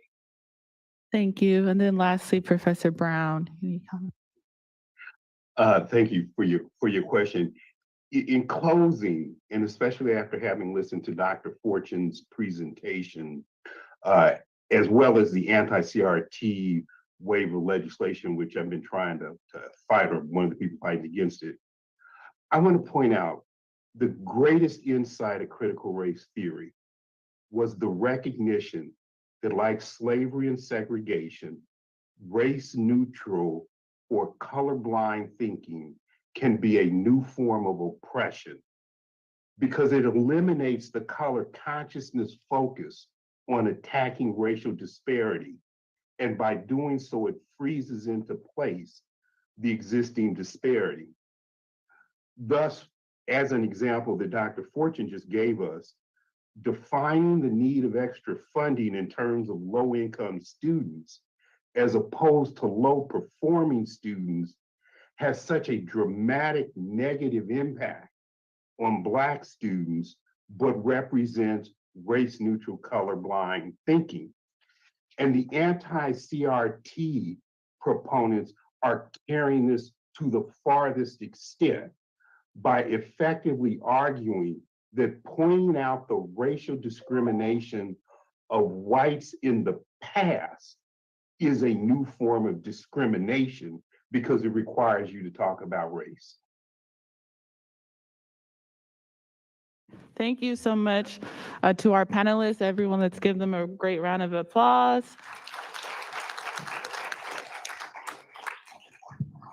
We will now turn to agenda item number 10, implementation of potential recommendations. We will hear from Chas Alamo, who is a principal fiscal and policy analyst at the California Legislative Analyst Office, which provides nonpartisan policy and budget guidance to the legislature. Good afternoon, Chair Moore and members of the task force. Again, my name is Chas Alamo. I'm an analyst with the state's Legislative Analyst Office here in Sacramento. And the task force asked us to present at today's meeting about sort of several paths that could be possible for ultimate task force recommendations to flow through the legislature and become state law. So we were also asked to pay particular attention to how this process could be applied for the creation of the new agency that's included in the interim report recommendations. But as an outline of my remarks, I'll walk through sort of the general legislative process, but then home in a bit on legislative processes that have been used to create or change state departments and agencies, because they're a little bit different.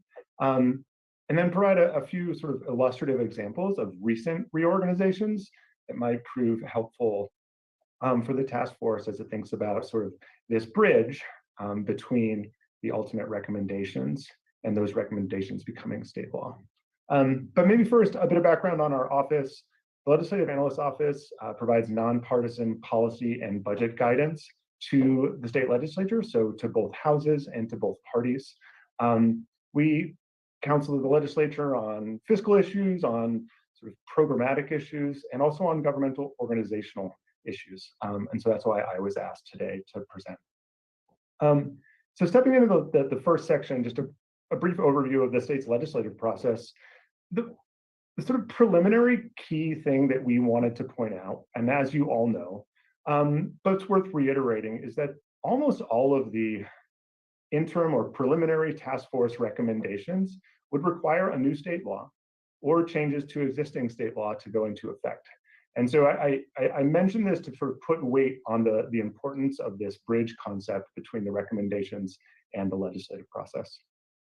So sort of starting with a brief overview of the legislative process itself, it begins when a member decides to author a bill on a topic, in this case, a bill to enact a task force recommendation. In that time, the member will share sort of details or an outline of the bill or the recommendation with the Legislative Counsel's Office, who are basically the legislature's attorneys.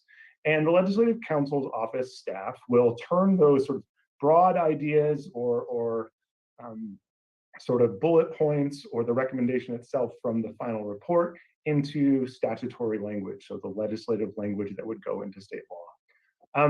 From there, the members will have this language in his or her hands and will be able to present it in their house, so either in the Assembly or in the Senate, at which time it gets a number, so your sort of AB 1378 Assembly bill, that would be, and it would be introduced on the floor in that house. The first stop for a bill is with the Rules Committee in either the Assembly or the Senate, depending on where it was first introduced. And the Rules Committee determines sort of how to farm out the bill, and that is to which relevant policy committee that has jurisdiction over the issue will hear the bill in more detail. And so from the Rules Committee, a bill is sent to its relevant policy committee, and it will be heard during hearings at that policy committee. During the policy committee process, I do want to sort of really emphasize that members of the public will be able to make comment.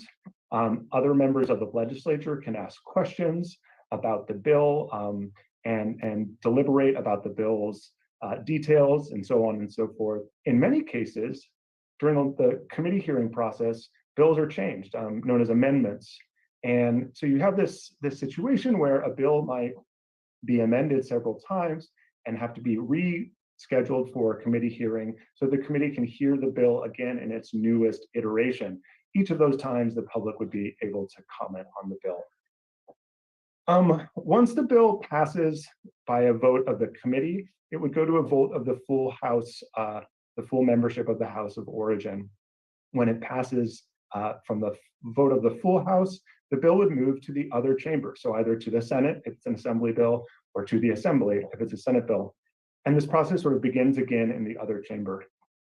If in the other chamber, the bill is amended, which is not uncommon, those bills have to get kicked back, or those changes, excuse me, would get kicked back to the House of Origin, where the changes would be either adopted or rejected. Ultimately, through this process, if both houses, typically with a majority of vote, approve the bill on the House, so the full membership of the houses voting, then that bill would go to the governor's desk. At the governor's desk, the governor has three options: to sign the bill into law, to allow the bill to become law without his signature, or to veto the bill. And a veto bill, as you all know, but just to reiterate, can be overturned by a 2/3 vote of both houses of the legislature. So that's sort of the very high level description of the state's legislative process. And here I want to kind of take that and translate it into a more specific process related technically to the creation of a new state agency, in this case, the Freedmen Affairs Agency. The creation and reorganization of state government's a little nuanced, and so there are some distinct differences to the regular legislative process that I wanted to point out through a couple of pathways, as I call them. And each of these paths have been used recently, so I'll be able to share some examples. So customarily, or most typically, or normally, the most common way that state entities are reorganized or changed or created is through the executive branch reorganization process.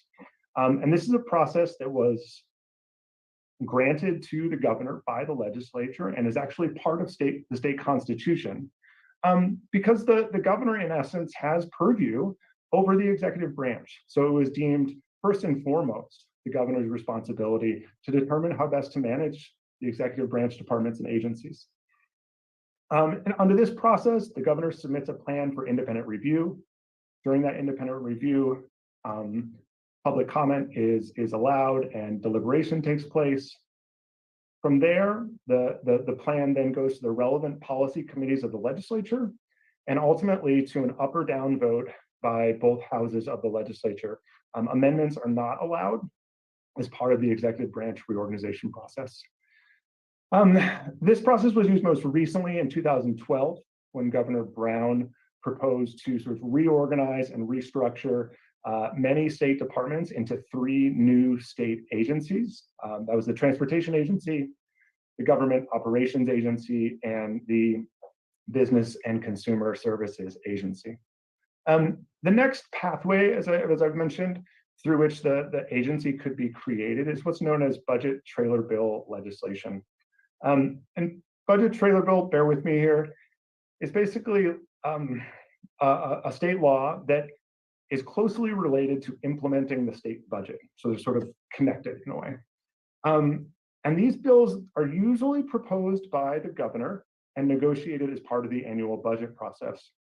The example I want to highlight here comes from 2019, when the governor proposed to move the Division of Juvenile Justice out from within CDCR and into the state's Health and Human Services Agency. That was a departmental relocation. And that process went through the budget trailer bill process and was adopted as part of the 2019-20 Budget Act. The third and final pathway that I wanted to highlight is a bit of a hybrid approach. And this is an approach where the new agency could sort of be legislatively implemented through 2 parallel paths. And on the one hand, you could have the policy details, the programmatic responsibilities, and and the organizational structure of the agency embedded in a policy bill, sort of a normal legislative bill. That would go to the relevant policy committee as sort of through the process that I described at the outset. But at the same time, you would have a budget trailer bill that includes the fiscal components of the creation of the new agency. And the key distinction here is that a hybrid approach such as this likely would result in a case where the policy bill itself would not end up going through the state's, the appropriation committees in either house. And I should mention that typically, in addition to the relevant policy committee that a bill has sort of relation to, if the bill has a fiscal effect or requires spending, which of course a new affairs agency, Freedmen Affairs Agency would necessitate, those bills also are required to go through the Appropriations Committee, which is responsible for spending. But under the hybrid approach, where budget trailer bill and the policy bill are used together, the policy bill may not need to go through the Appropriations Committee. Sort of stepping back a bit, sort of key takeaways as our office sees the creation of a new agency. It's first and foremost that the task force recommendations, most of them will need new state law or changes to existing state law to go into effect. That said, there are several processes that have been used in the last 10 years to create new entities or change agencies. So there are some options available, obviously, to the task force and to members of the legislature to implement the recommendations. Each path includes several opportunities for public comment and deliberation. And the key point here I do want to stress is that those deliberations among members of the legislature could result in changes to the task force recommendations. Those amendments could result in an outcome where the task force recommendation differs from what becomes state law. A quick note on timing. The task force final recommendations could be first introduced in the legislature come this December. And despite an early introduction in December after the legislative recess, those bills would not be heard in their policy committees until March or April of next year. So I thought that might be important sort of logistical context for the task force. And finally, typically reorganizations such as this or the creation of a new agency would be initiated through the governor's executive branch reorganization process, but other options exist. And that regardless of the path that's used to initiate a new agency or to enact any of the recommendations that need changes to state law, fundamentally, both houses of the state legislature will have to approve that action and the governor will have to sign it in order for it to become law. Happy to take any questions that the task force members may have. If I can answer them, excellent. If I can't, our office will go to work and try to get you answers to the task force as quickly as we can. Thank you. Thank you so much, Mr. Alamo, for your comprehensive expert testimony. Are there any comments, questions at this time, my fellow colleagues? Okay, thank you so much, Mr. Alamo, again, for your expert testimony. We really appreciate it. Chair Moore, if I may. Sure. Just before he leaves the line, just to let the task force know. So one of the major decisions that will need to be made tomorrow in order to give the Department of Justice direction on some issues like the Freedmen's Bureau or other matters in terms of implementation, tomorrow will be the vote, sort of a vote as to how to do this, how to approach this, and what the scope of the Bureau should be, and how things should be, how the task force is going to recommend items be implemented in the final recommendation. So to the extent you might have any questions about how anything is implemented, whether things should be consolidated or spread out across other agencies with a different kind of entity, sort of making sure it's happening. This is, the expert on that kind of implementation. So if any questions on those, I know we've gotten a lot of them, and I know we've had a lot of discussion in previous meetings on that.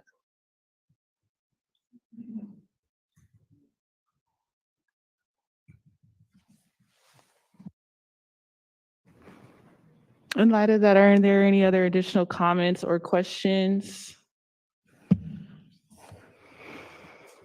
Member Groves, you're recognized. Thank you, Mr. Alamo. I had a question about commissions in relationship to what you've been describing with state agencies. To what extent is it easy or difficult to establish an oversight commission type body? And do these bodies have the authority or the ability to truly impact state agencies?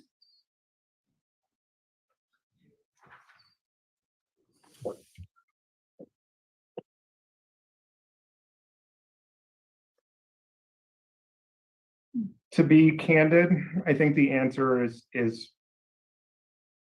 will really depend on the circumstances of the oversight commission.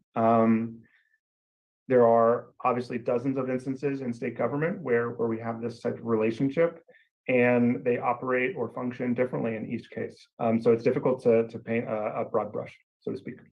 I will say to your first question, the creation of a commission or an oversight entity would be in many instances simpler and likely require fewer state financial resources than the creation of an agency per se, only because a commission is going to be staffed by a smaller number of employees, and probably just logistically simpler to put together. But that's a logistics question more than anything else.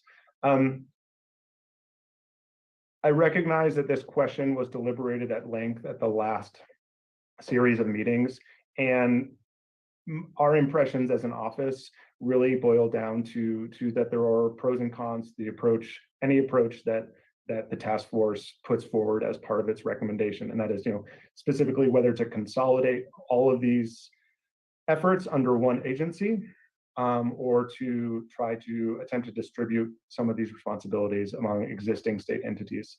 There will be opportunities to take advantage of other state departments that are doing much similar work functionally. And maybe that plays to the favor of distributing the tasks. On the other hand, a sole agency, as was mentioned during the last hearing last month, would be more high profile in nature, would be a cabinet level appointment. And so responsibilities and accountability would be consolidated in that fashion. It's not to say that there's a right or wrong path forward, but that I think from my testimony, what I would hope to impart is that wherever it is the task force recommendation ultimately leads tomorrow, there will be additional deliberation, expert consultations, public testimony between sort of when the task force recommendation is made and when the state law is ultimately enacted, that will allow for some of these sort of details to be worked out in the way that is most effective for the state and for these purposes.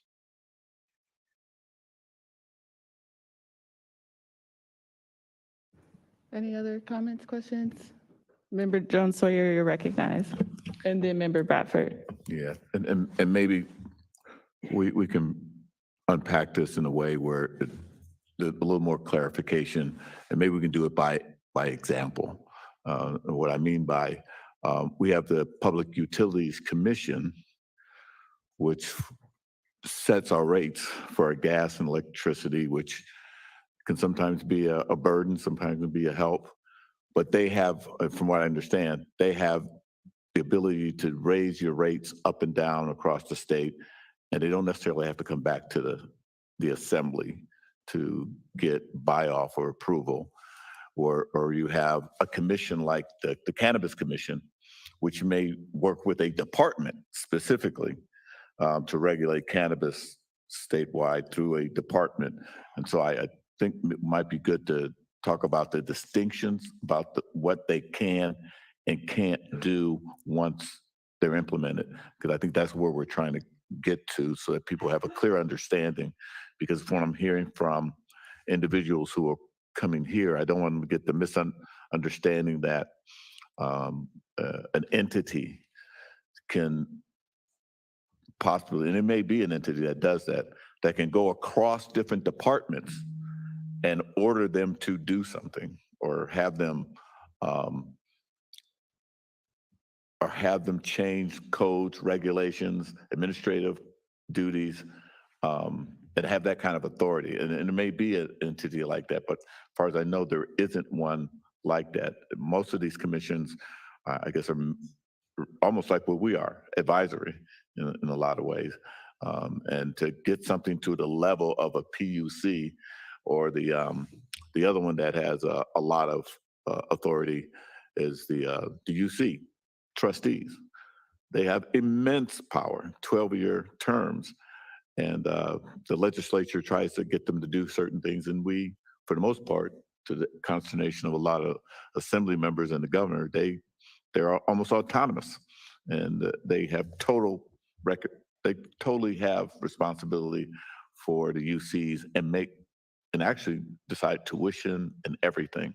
So can you kind of talk about all the different types of commissions that you could possibly have, and what it will take and what to expect? Because I would imagine to try to start a PUC or a UC type of commission, that's I don't know if that's a constitutional level where we got to go to the people, as opposed to administratively being done. Thank you, Assembly Member, for pointing out the key distinction to be made. My comments were specific to sort of your latter example, being a smaller commission that acts as an advisory board, performing some oversight duties of a related department or agency, rather than your first example, PUC or the UC, that is independent in nature. My understanding was that the question related to a sort of administrative body that oversees and provides guidance to a department, but forgive me if I misunderstood the question. Can you clarify, when you say commission, you're talking about an oversight body, distinguishing that from a more fully comprehensive agency that would be more independent in nature, right? So when we talk about commission, are you saying that's the oversight type of body that would work with, existing state agencies versus, a new entity agency with more independent, broad-based power? Just need some clarity on that. Potentially. That is one possible avenue for the task force going forward. There are instances when in state government, it can be advantageous to have an advisory body of some kind, whether it's called a commission or otherwise, that works together with, but independently from the entity doing the programmatic implementation. I think one of the previous expert panelists brought up an example of that. Perhaps as an instance where that could be a useful model. I can't say that our office has done enough evaluating of the interim report or the landscape to make a recommendation one way or the other on that, Chair. And a quick clarifying question, with this idea of an oversight commission, would it still be have to be initiated through the governor's office, or that's just reserved for the creation of a new agency? There's clarity on that as well. I can't think of an example where the executive branch reorganization process has been used to create a specific standalone commission. I also don't believe that a commission couldn't be created through the other two legislative processes that I laid out in the testimonies, or your normal legislative processes. I think that the same sort of legislative pathways would apply to a commission or an agency as being proposed in the interim recommendations, or both together. Thank you. My questions and concerns are pretty much along the same lines as Assemblyman Jones Sawyer, and I'm just a little troubled that all that's involved here to have a recommendation tomorrow that is extremely complicated as it relates to making its way through the legislative process, as the analyst has just shared. So I'm just wondering, how much detail will we need to provide tomorrow in order to go forward, or is this still a work in progress as we kind of shape it going forward? Because it might take multiple pieces of legislation to achieve the ultimate goal, and I just don't want to leave here tomorrow thinking that we've solved the problem.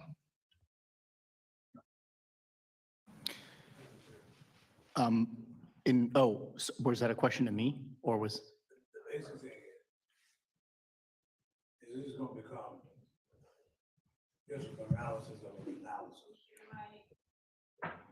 Your mic. The basic thing is this going to just become a paralysis of an analysis? That's it. That's the bottom line. For us to spend all of these hours,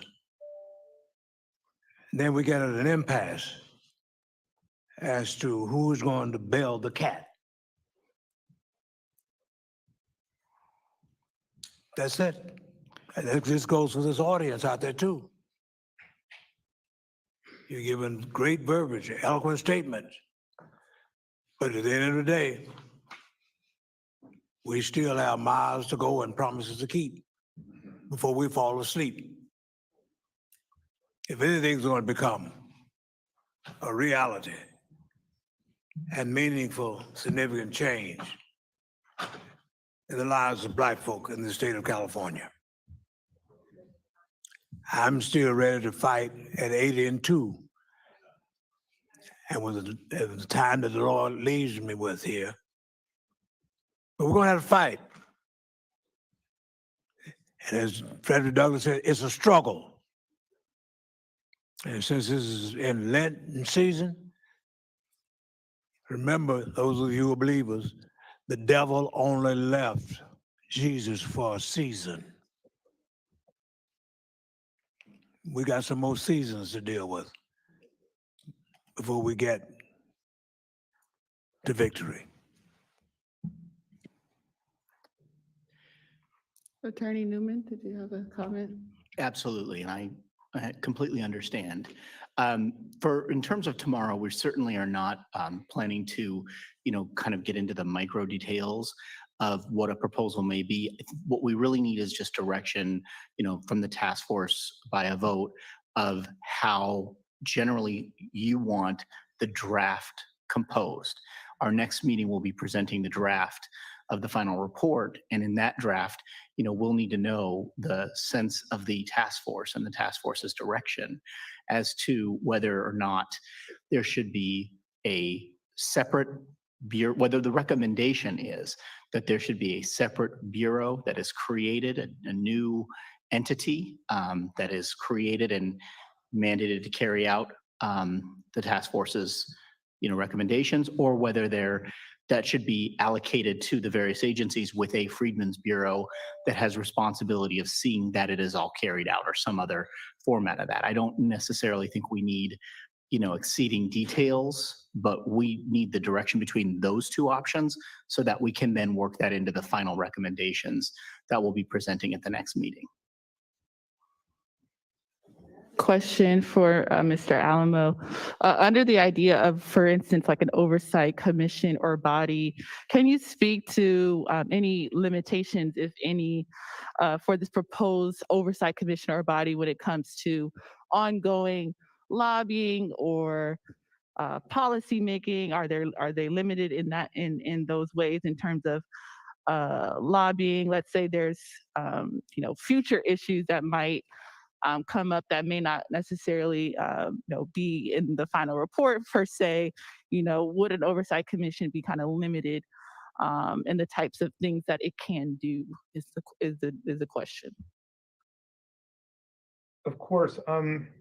I think the important perspective to take with thinking about an oversight commission in this respect is that The limitations or lack of limitations that you've mentioned can be determined either as part of the task force recommendation, though that would be very specific, or ultimately as part of the state law that creates the entity. So there, again, to reiterate, there are processes and opportunities sort of at various junctures between when the final recommendation is made and when as the bills or bill is moving through the legislature to make some of these more specific determinations about the role of either the commission or a full agency, the details and specifics at a later date rather than having to determine them now.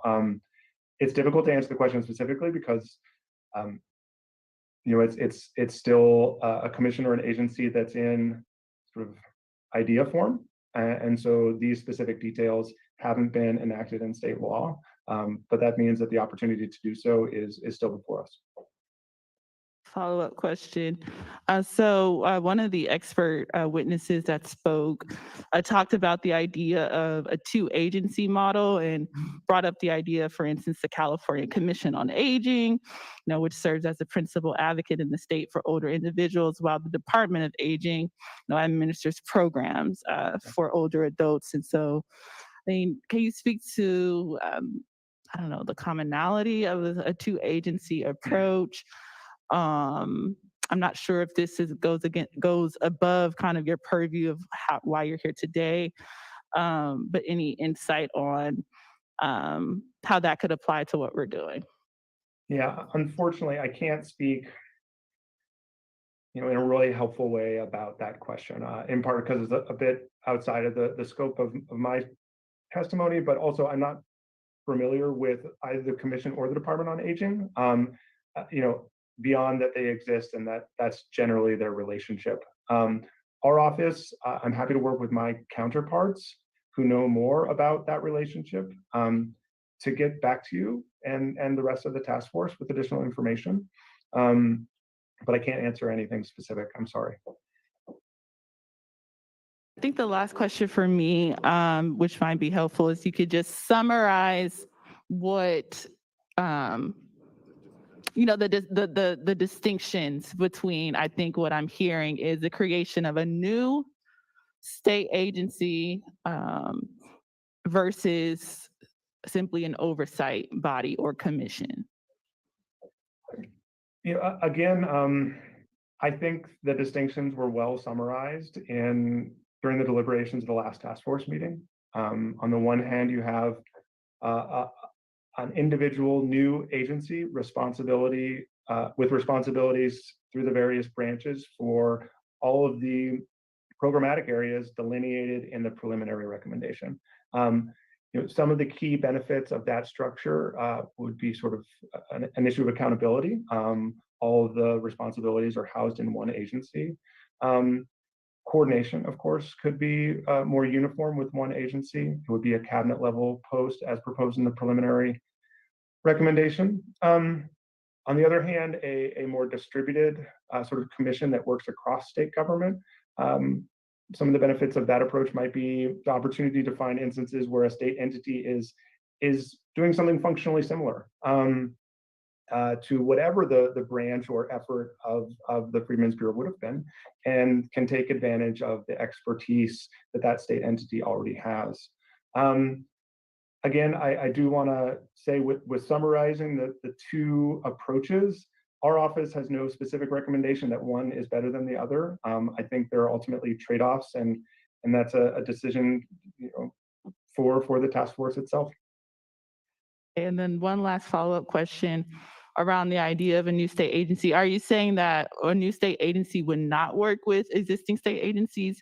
And if that's not what you're saying, can you kind of elaborate on the potential relationship between a new state agency and existing state agencies? Of course. As a cabinet level position, obviously the executive branch is going to work with the new agency to coordinate across state government, I would presume. So I did not intend to give the impression that the Freedmen's Bureau would be sort of acting alone without collaboration with other state groups, rather that maybe in execution of some of the programmatic functions listed in the preliminary recommendations, that those the implementation of those actions would be housed in the agency rather than at another state department that perhaps has some experience with a similar function. Thank you.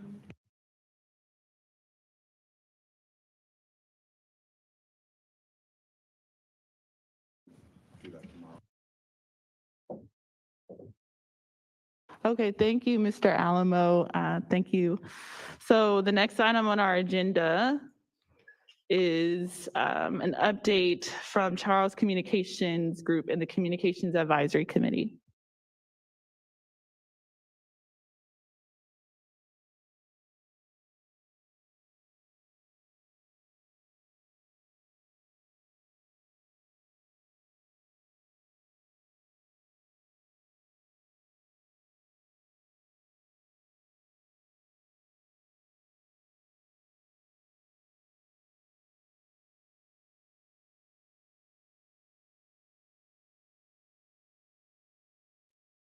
Good afternoon.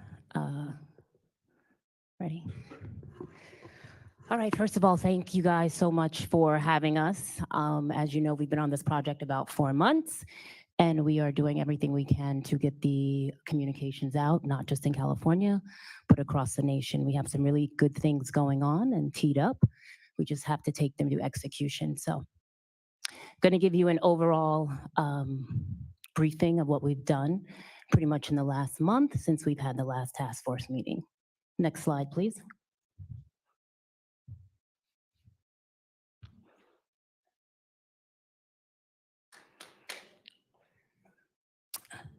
Okay, so some of the things that we have done is that we have been booking and coordinating media interviews for the task force members. We have been pushing out information about the work that the task force is doing, as well as fielding any requests from media that comes in. We've also been conducting, as you know, we've done the media outreach for this hearing here for participation so that people know what is going on and that they can be included. We've also done some media coaching and messaging, as well as talking points for the task force to make sure that we are sharing a similar message. I mean, it is 9 task force members who all have thoughts, opinions, and feelings, but the goal is to make sure that everyone has similar messaging if they choose to use it. We've also delivered the long and the short version of the interim report PowerPoint that I know some task force members have already used. We have also used it, and we shared it actually with the mayor of Sacramento. We met with his office, as well as we have been conducting briefings with the governor's office just to give him an update on the comm strategy and to see if they have any issues with any communication that is out there, so we can do whatever is asked of us to make sure we are combating any misinformation or any information that the governor's office potentially thinks is important to be addressed. Next slide, please. We've also launched the social media program and calendar. We do take input from task force members of things they would like to see uplifted in the social media. So we try to plan that out in advance. And we're trying to make sure we do at least 2 to 3 social media posts per week, along with the additional work. Next slide, please. We also did a commercial in both Sacramento and Los Angeles, uplifting the task force meetings. And so we're actually, I know some of the task force members have not heard it. I know that the committee has, and so we actually going to play it today so you have an idea of what was put out in the community. Did you know California has the first in the nation task force to study reparations for African Americans? This is a big deal, so listen up. The work of the task force is to examine and recommend to the state legislature potential remedies of compensation, rehabilitation, and restitution for African Americans, with a special consideration for the descendants of persons enslaved right here in the United States. You should also know the task force has been hosting public hearings across the state to create awareness and to educate us. This is going to be a huge opportunity for us to participate because history matters. Join us for the next Reparations Task Force meeting, Public Comment Edition from 9 a.m. to 5 p.m., Friday and Saturday, March 3rd and 4th in the California Environmental Protection Agency's Byron Sher Auditorium, located at 1001 I Street in Sacramento. If you'd like more information, visit the California Department of Justice website at oag.ca.gov. That's oag.ca.gov, or send an email to Reparations Task Force at doj.ca.gov.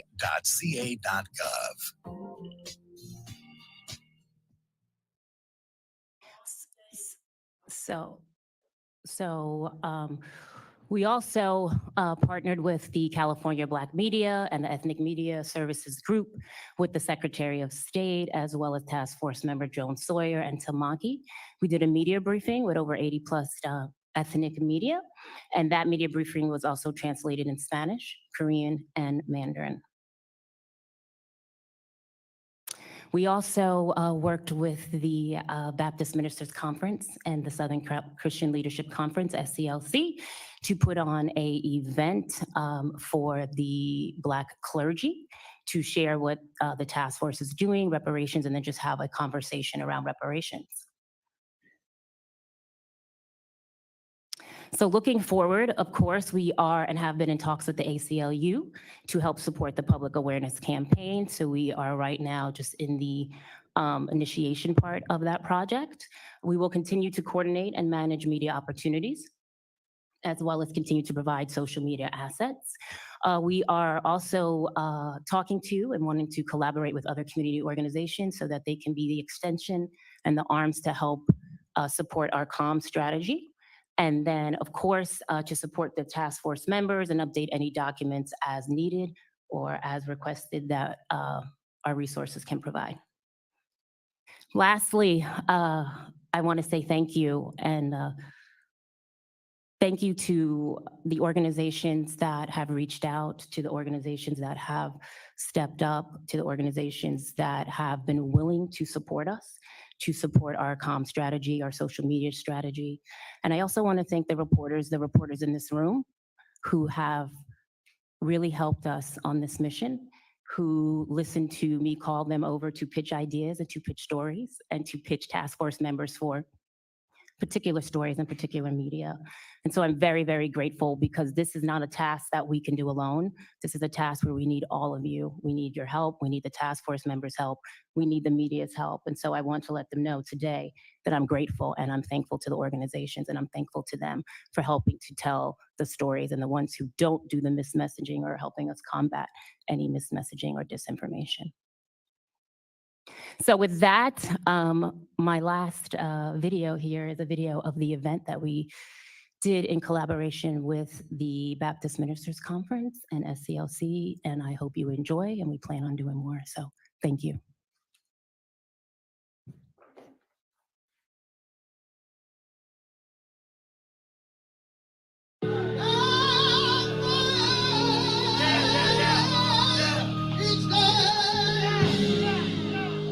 I'm Amos C. Brown, Vice Chair of the California State Reparations Task Force. Needs to be a part of an endeavor to ensure that there will be a sensible, substantive, and significant reparations package sent to this State Assembly and Senate that would be for the common good of African Americans who have been wronged and harmed in the state of California. Understand the reason why we have to fight reparations. What our people went through. Jen, I think the conversation today is what's the church's role in all of this conversation, and how do we go back to our churches to amplify this conversation? No church member should be questioning the rightness and the office of reparation. I'm going to spread reparation. I am going to educate my community. I'm going to educate my church. I'm going to live the life. I'm going to open my doors. I'm going to walk and I'm going to speak because there's a fight for us. We built this nation. We built the Congress. We built the White House. We built the levee. Everybody else has gotten reparations but us. And we've been conditioned to just accept it to be what it is. One of our steps towards reparation is going to be at the ballot. Folk who have built and paid for homes in communities like Winter Hills and Ladera, and their kids are losing it over property taxes. Reparations, yes. Give us what belongs to us. But while we're waiting on it, we gotta teach people how to prepare for it. What we're doing in California now is a first major stride, but we can't blow it by being divided. It's clear that America is not against reparations. They're just against reparations for Black people. If there are questions in this room about reparations, I want to encourage you to go to Ghana and walk through those slave castles. Being on those sacred grounds will cause you to rethink how you think about Black folk in America. And that's the foundation. Reparations. That you have been informed, enlightened, that you got the call to action, that you understand what's happening.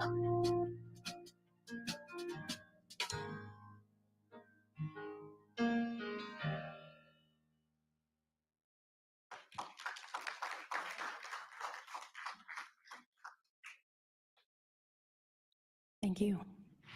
Any questions, comments for the communications firm before we go to the next agenda item?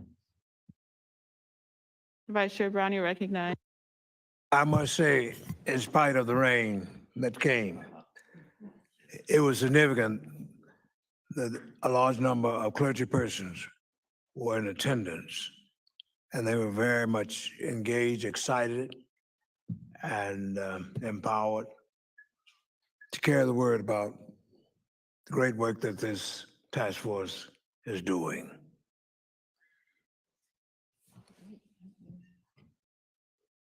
So can folks go to the SCLC website for the video or? No, I have the video and I just have to decide where we can have it housed since there is not a website for the task force. But I can share it. You guys can share it out. I can share with the organization. So please, do us that favor and actually share it. It's good information. Thank you so much. Any comments? No, if you can get it to me and several other members, because I definitely want to push that out. I got chills watching Reverend Brown speak. So I think as an ambassador for us, we all need to push this out because it's rather inspirational. So thank you for doing this. You're welcome. I will send it out to the anchor orgs, absolutely. Send it to the anchor orgs too.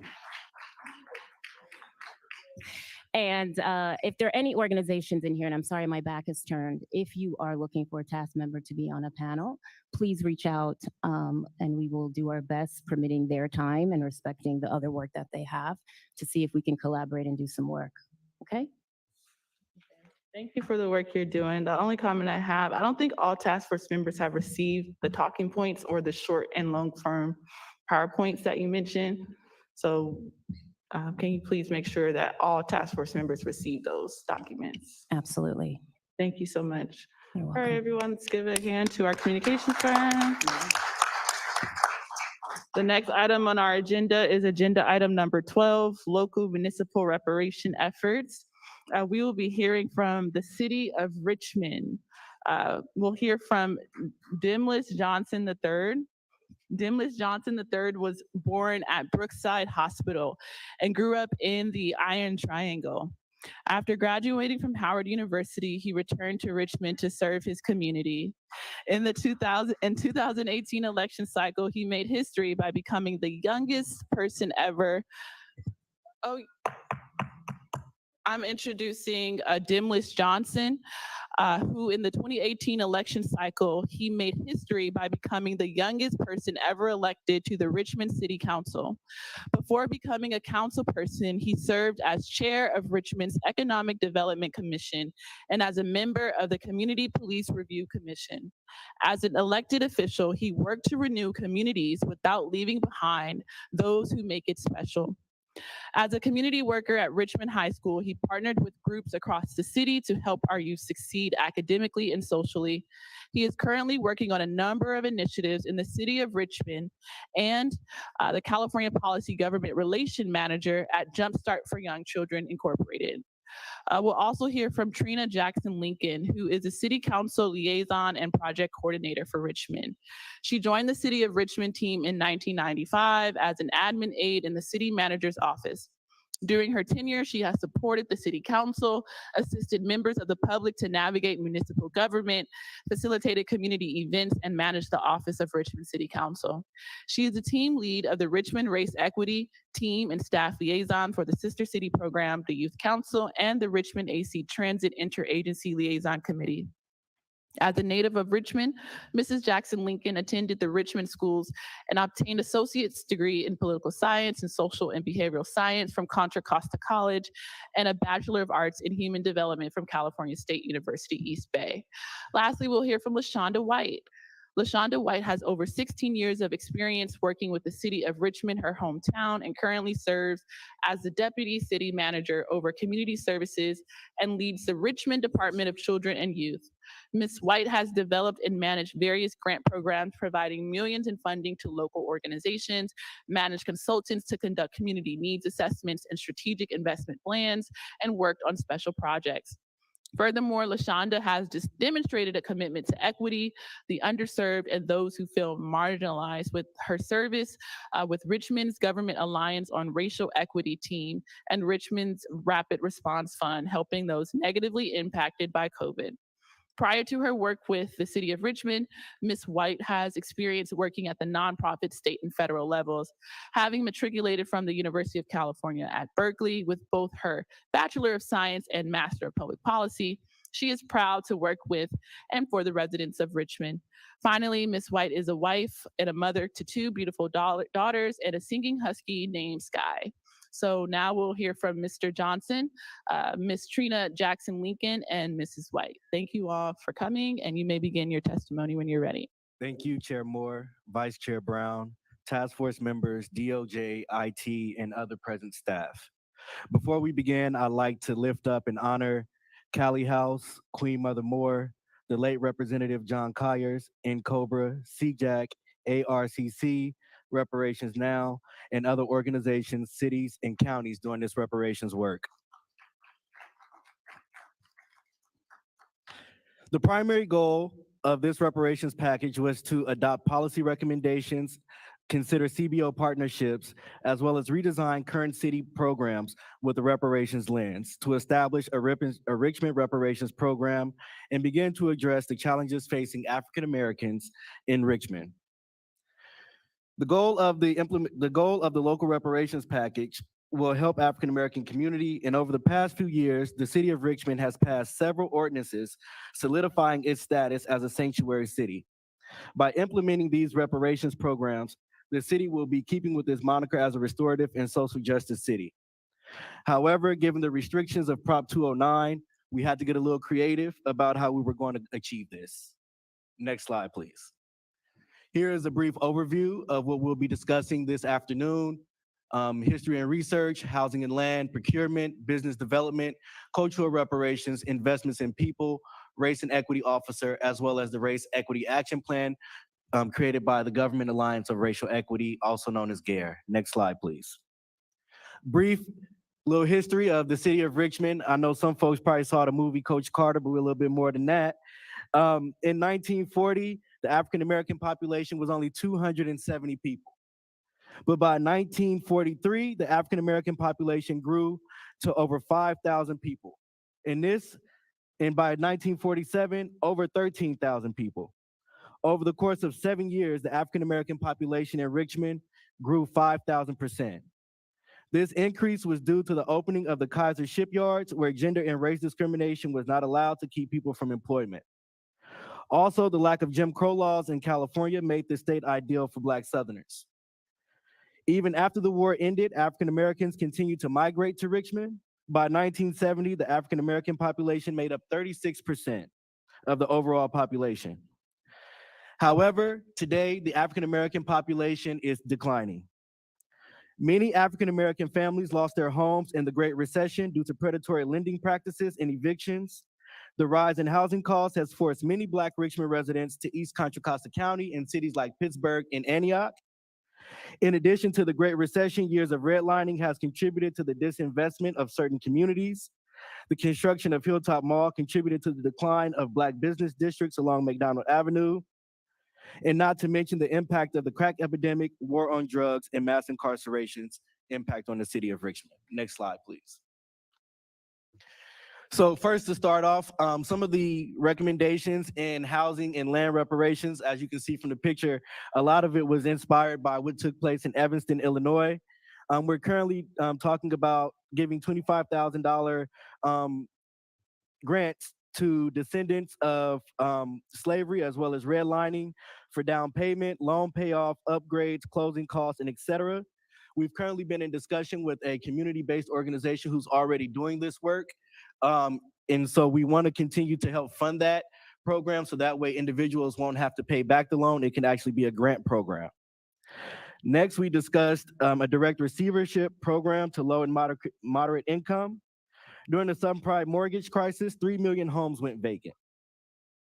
In 2018, the city of Richmond had 250 vacant homes, and each was posing a serious fire risk to the city.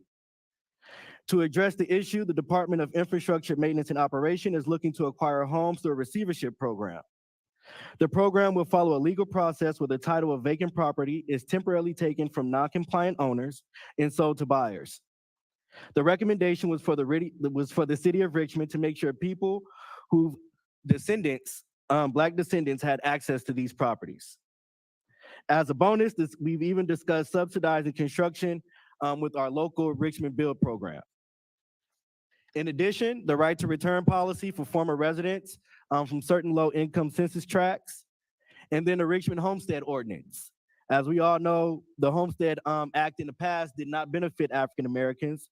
And with the new mandate from the state government asking all cities and counties to take stock of all surplus property, what I proposed was for the city to allow local residents and business owners, Black local residents and business owners, to have first access to these properties. Next slide, please. Procurement. Municipalities and states with race-neutral procurement policies are engaging prime contractors at the bidding phase to develop procurement plans. Also, they're developing inclusive procurement across sectors and proactively engaging the private sector. And what I'm asking, and what I requested of our city manager with the Richmond Business Opportunity Ordinance is to have sheltered bidding aside for Black businesses.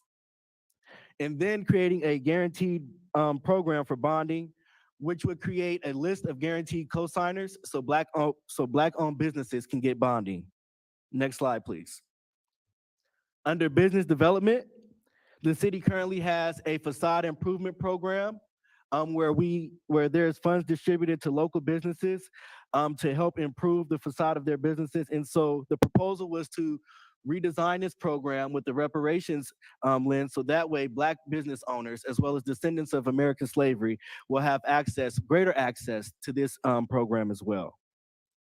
And then the Cannabis Equity Ordinance. As I mentioned in my opening, the war on drugs significantly impact the city of Richmond and our residents and our population.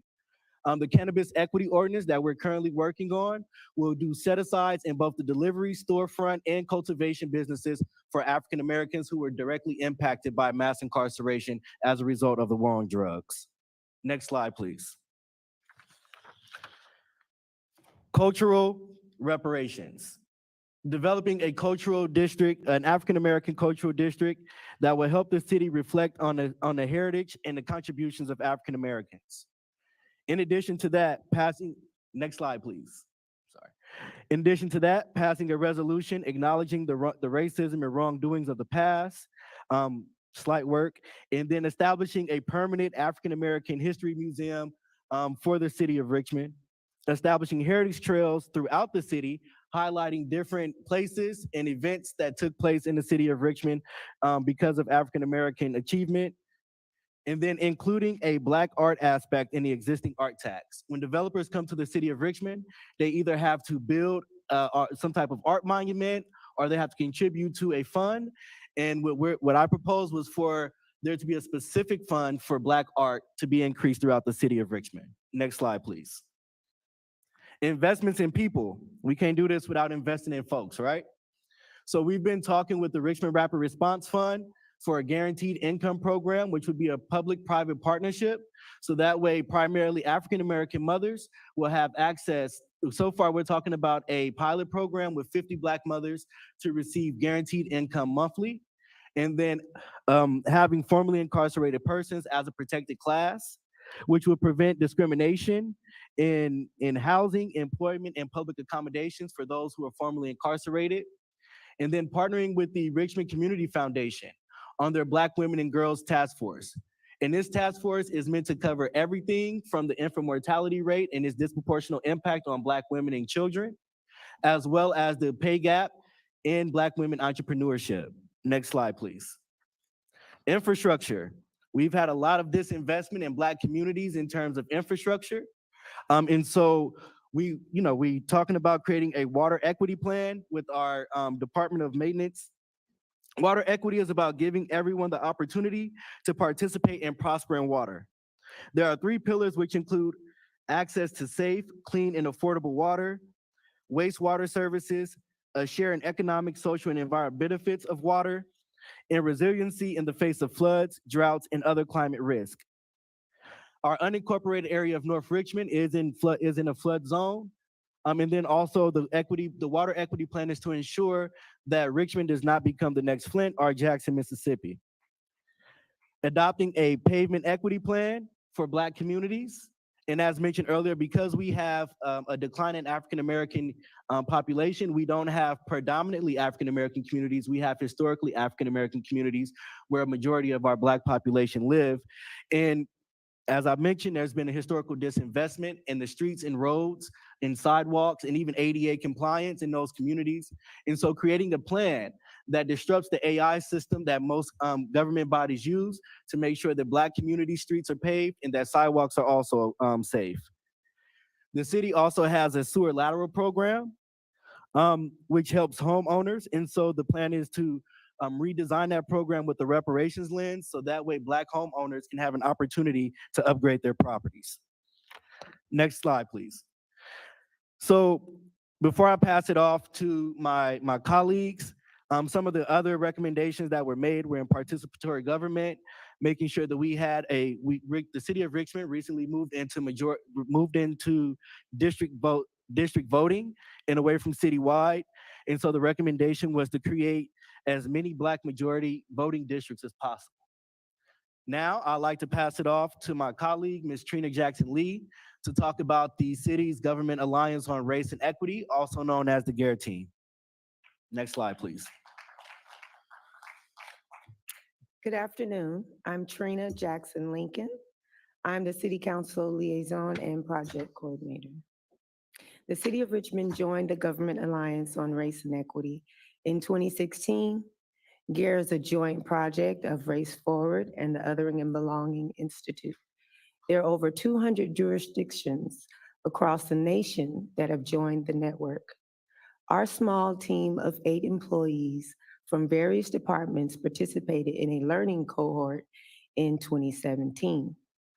One of our major assignments during this cohort was to develop a race equity action plan that consisted of 4 overarching goals, and we put together 7 to 10 action items for each of these goals that would help us with achieving said goals.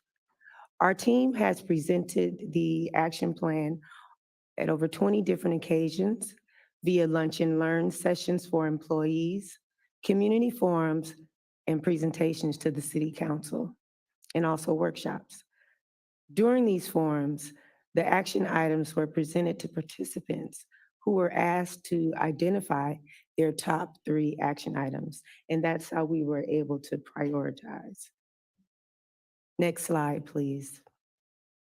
The first goal is that the City of Richmond employees understand and are committed to achieving race equity. The top 3 action items were meet with department directors establish a citywide training program for employees and community partners consisting of race equity, implicit bias, structural and institutional racism, and use of a racial equity tool with policies and programs. We want to support employee learning. Training will help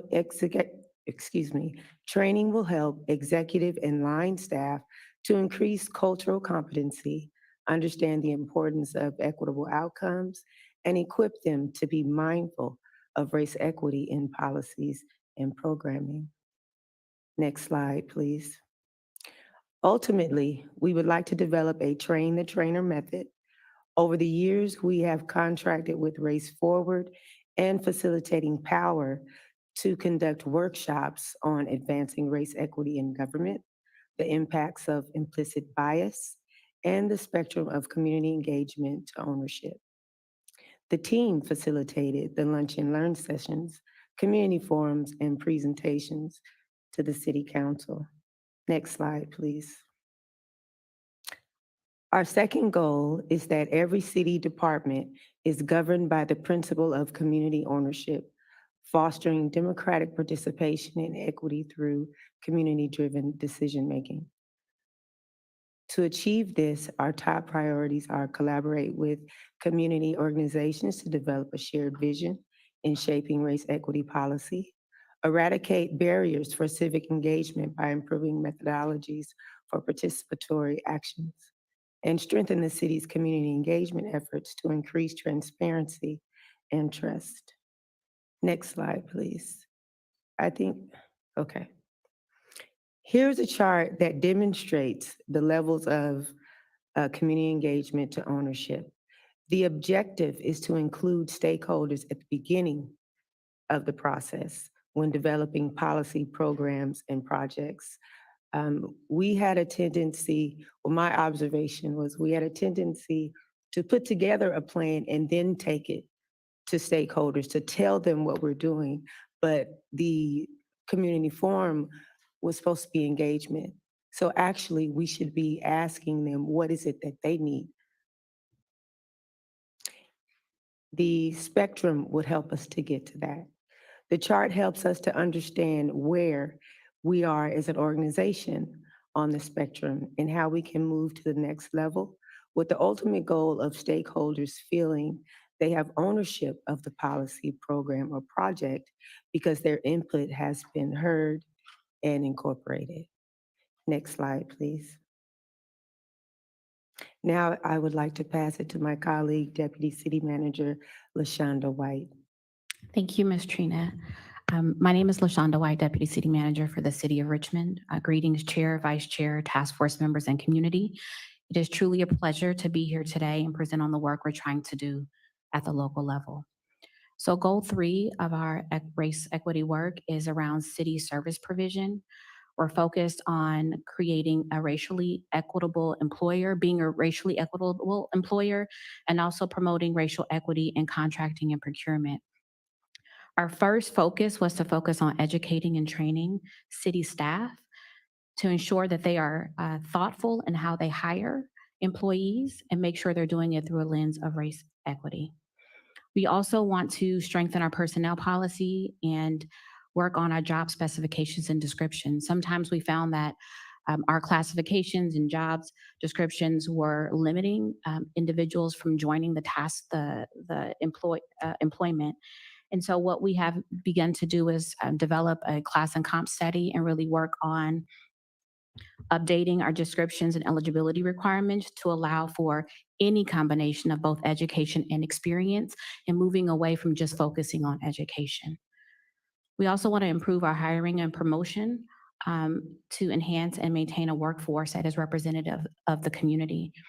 Mr. Johnson stated that our Black population has decreased in the city of Richmond. It's down to about 18%, but I am happy to say that the city of Richmond's Black population for employment is 27% within the city of Richmond. Next slide, please. Our goal 4 was focus on healthy life outcomes. In the city of Richmond, we have in health and all policies, which is that we are integrating a comprehensive approach to bringing health, well-being, and equity considerations into the development and implementation of policies, programs, and services of traditionally non-health related government systems and agencies. So for us, our three focus areas around equitable housing opportunities, access to healthy food, and then improving park quality to make sure all of our residents, especially those in our communities that are predominantly African American, have really great parks and green spaces to access. Next slide, please. As Ms. Trina stated, we really are interested in resident engagement and making sure we are not, as a government, just making determinations about what we think is best for our community, but making sure we're hearing from our community. That is extremely important. So one thing we were able to do is work with UC Berkeley's community program, and for their Y plan, which is Youth Plan, Learn, Act Now. And we were able to work with some local residents in Richmond on an engagement project and really asking them some questions and getting real responses from our residents and having them be ambassadors and go out to talk to our community members. And we asked them about what inequalities do they see or experience in the community. And we got some really great feedback that we're incorporating into our work at the city level. Next slide. This is just another slide around our Y Plan project. And from that work, we have included some of we call them Richmond ambassadors, some Richmond residents, to join our internal city task force. So it's not just made up of city staff. And we are really excited about that and making sure we continue to have not only a resident voice, but we're also working with some local community-based organizations because we know they have their ear to the ground and know what's happening in our communities so that we're not doing this work alone. With that, next slide, please. It is our ultimate goal to have a race equity officer. I am the team lead for our race equity team. However, I have other assignments. A race equity officer would be solely dedicated to race equity work. We believe that this will significantly help our efforts. The equity officer would assist city's goal of advancing racial and socially equitable responses, practices, and protocols. We have, our city council is supportive of our work. However, we need a champion, we need a race equity officer, ultimately a division that would help us solely focus on this work and achieve this work. Next slide, please. And as you heard, Gare took a look at how we operate internally and how we can prevent harms from occurring and being perpetuated in the present and the future. Richmond, like most cities, is a council manager form of government. None of this would have been possible if we didn't have a Black city manager, a Black deputy city manager willing to take this up and implement it as a priority. With that, we thank you for listening and we'll take any questions.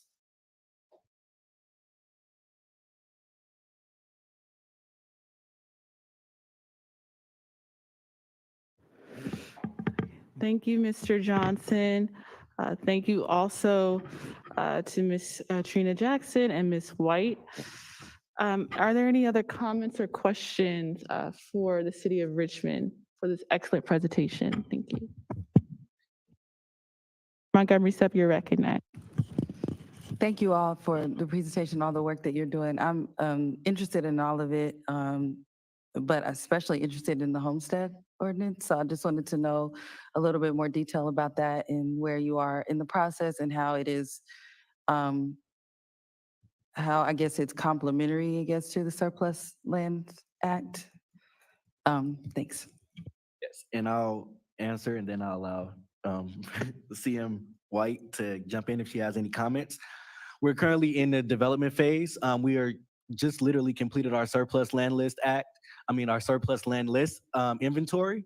And we are going to be engaging Black CBOs as well as other Black community organizations So that way, get the first bite at the apple. But in terms of program design, we are still in the phases of putting that together. And as was said, we want to make sure that the community has a part in how that program is designed as well. Thank you for the question. Then Councilmember Johnson, when he was on the council, he gave us a large task in terms of implementation at a local government level to implement reparations work. Our city council was in favor of it. So there are some things we have moved further than others, but we have not forgotten this work, which is why we are still in collaboration and connection and still trying to implement. So as he stated, we do have a surplus land list, but we are working on some other projects like cannabis equity, really focus on parks and infrastructure. I'm working with our community-based organizations like the Ed Fund with the Richmond Rapid Response Fund and Guaranteed Income. So we've tried to prioritize and really make sure we are doing as much as we can with the staff that we have available to us. But thank you. He's being polite. I gave him a 14-page document with footnotes. I know the feeling on both ends. So I just would love to keep in touch about all of the work, but that in particular, really, really, I think that that's a wonderful idea and would love to see how it comes out and maybe mirror some things that you all are doing. Thanks. Yeah, I too just want to extend my commend you guys for the great work that you've done, and just curious, what's the budget to stand something up like this? We are open to any money, any funds. What is that? We accept all We donations. accept all funds, any donations, any Okay, allocations in the state budget. No, we don't have a huge budget. a closed mouth doesn't get fed. Closed mouth doesn't get fed, All right. right? And in Richmond, we ain't too proud to beg either now. Okay, all right. Asking you shall receive, right? But we don't have a huge budget. I think between the city council office budget, we had some money in the city manager's office budget. It probably didn't top $50,000. Wow, okay, Out of a $200 million budget, okay.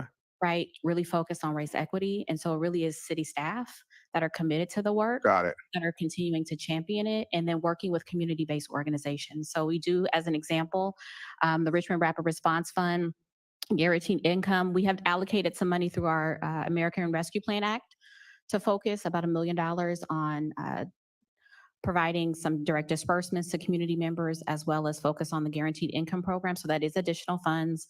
That organization has helped raise over $1 million from private foundations to help do some of this work. We also are working with the Richmond Community Foundation, and they have a fund called it's a Black Housing Fund to really help first-time home buyers. That some money has been raised by local churches. And so we're working and collaborating and trying to build that fund so it's not just City of Richmond. And so all our eggs are not in one basket, but we're continuing to make sure we place money in the budget to continue to focus on this really important work. And I'd Got like it. to add that initially, we only had funding to pay for our membership with CARE. We now, in the city council office, we have $10,000 to help us with training. So it's slowly increasing, and we have a city manager currently that is very supportive of this work. Thank you very much. Any other comments, questions? Okay. I have a question. So what are the ways in which you all are considering how to show eligibility for the various different programs, or in particular, the $25,000 grants? So currently, the CBO that administers that program is for all current Richmond residents. And then also, if folks can prove that they once lived in Richmond, I know they also have access to that, and the barrier of proof isn't too high. So yeah, we don't plan to alter or change their requirements at all. All right, thank you so much, City of Richmond, for your presentation. We really appreciate it. Thank you for having us. Thank you. Okay, so the next item on the agenda is discussion and potential action item number 13, DOJ updates. Thank you, Chair Moore. My remarks will be brief. I just wanted to, as you all know, the Department of Justice staff is heavily engaged in preparing the draft report for your consideration for the next meeting. The plan is to make sure that you all receive the draft in advance of that March meeting so that there can be a robust discussion and further recommendations made for implementation into the final draft. We have confirmed the dates for the remaining meetings for the task force. The next meeting will be March 29th and 30th, and that will be virtual. The following meeting will be a one-day meeting on May 2nd. That will be the meeting when we will be seeking final approval of the report, and that will also be virtual. And then we are planning to convene on the 30th of June once the report is finalized and printed, subject to further direction by the task force in terms of what form and where you would like to have that take place. We have graduated from Blue Jeans to Zoom, so the online platform will be Zoom, and we'll make sure that that link goes out. I know there were some comments about closed captioning being helpful, and the Zoom platform does allow for that, so there will be closed captioning for those who will be participating from the public. And we will continue to use, allow for public comment virtually through that platform. I'm not sure if anyone has any other questions. Senator Bradford. Yeah, I appreciate that update, but I guess I'm going to express my concern that as we move to the last two meetings, which I think is going to be critical, I think we should be in person. I mean, as we work out the final details, I'm troubled that this will be over Zoom. I think if there's ever a time that we need to be in the room looking at folks in their eye, it should be on these last two meetings. So I'll just leave it at that.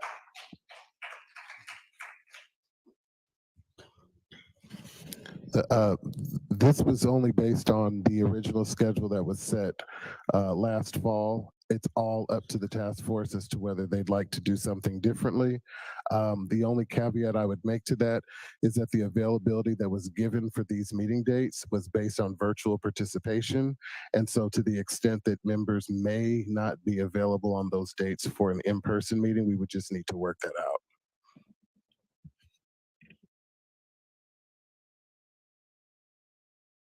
Well, I agree with Senator Bradford. I do think that, you know, in these last remaining meetings, we should, you know, just continue the course and have these in-person hearings. Any other thoughts?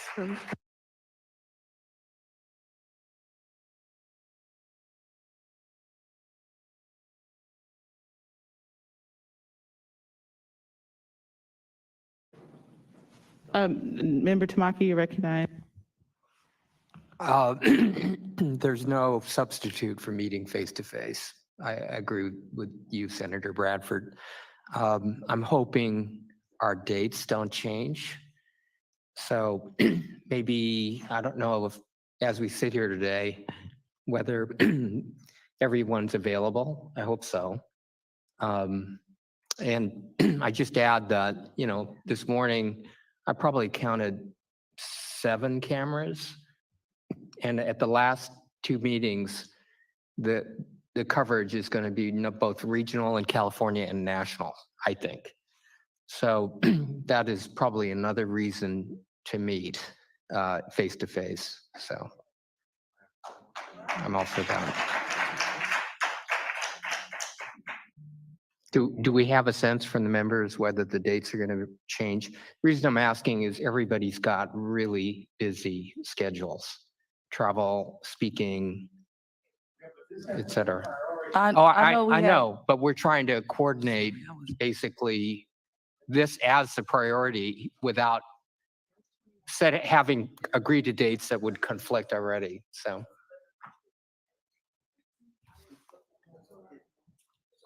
Sorry, Member Tamaki. Were you saying something at the end? Sorry, I didn't want to cut you off. I'm sorry, what? Were you saying something at the end? Sorry. No, I was just responding that let's be very clear. is no greater priority than these last two meetings, period. So that is very clear. But I'm sure all of you all here sitting here are already committing to dates in April, May, and June. And so we want to avoid a situation where there's any conflict. So I'm wondering, do we know as we sit here today whether if we change to face-to-face meetings, that's going to be a problem?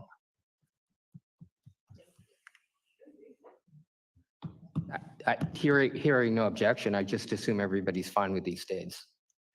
Member Montgomery Step.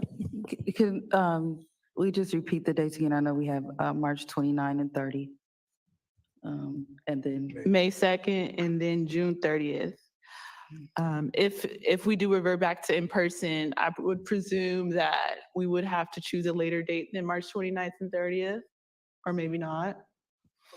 Literally is later this month. Those dates would remain based on the quorum that was established unless you all change the dates. Certainly no sooner than March 29th, but we were also looking at ensuring that our staff had sufficient time to transition the outlines into the draft form, and then you all had sufficient time once you had a draft to review it, have comments, and discuss it before it comes up for a final vote. Okay, so are folks comfortable with the existing dates just in person instead of virtual? So March 29th and 30th, May 2nd, and June 30th. We can entertain a motion. I move that we have in-person meetings. Madam Chair, I move that we have in-person meetings for those dates listed.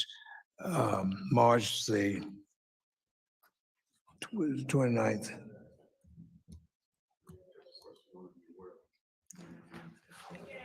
Is there a second? Is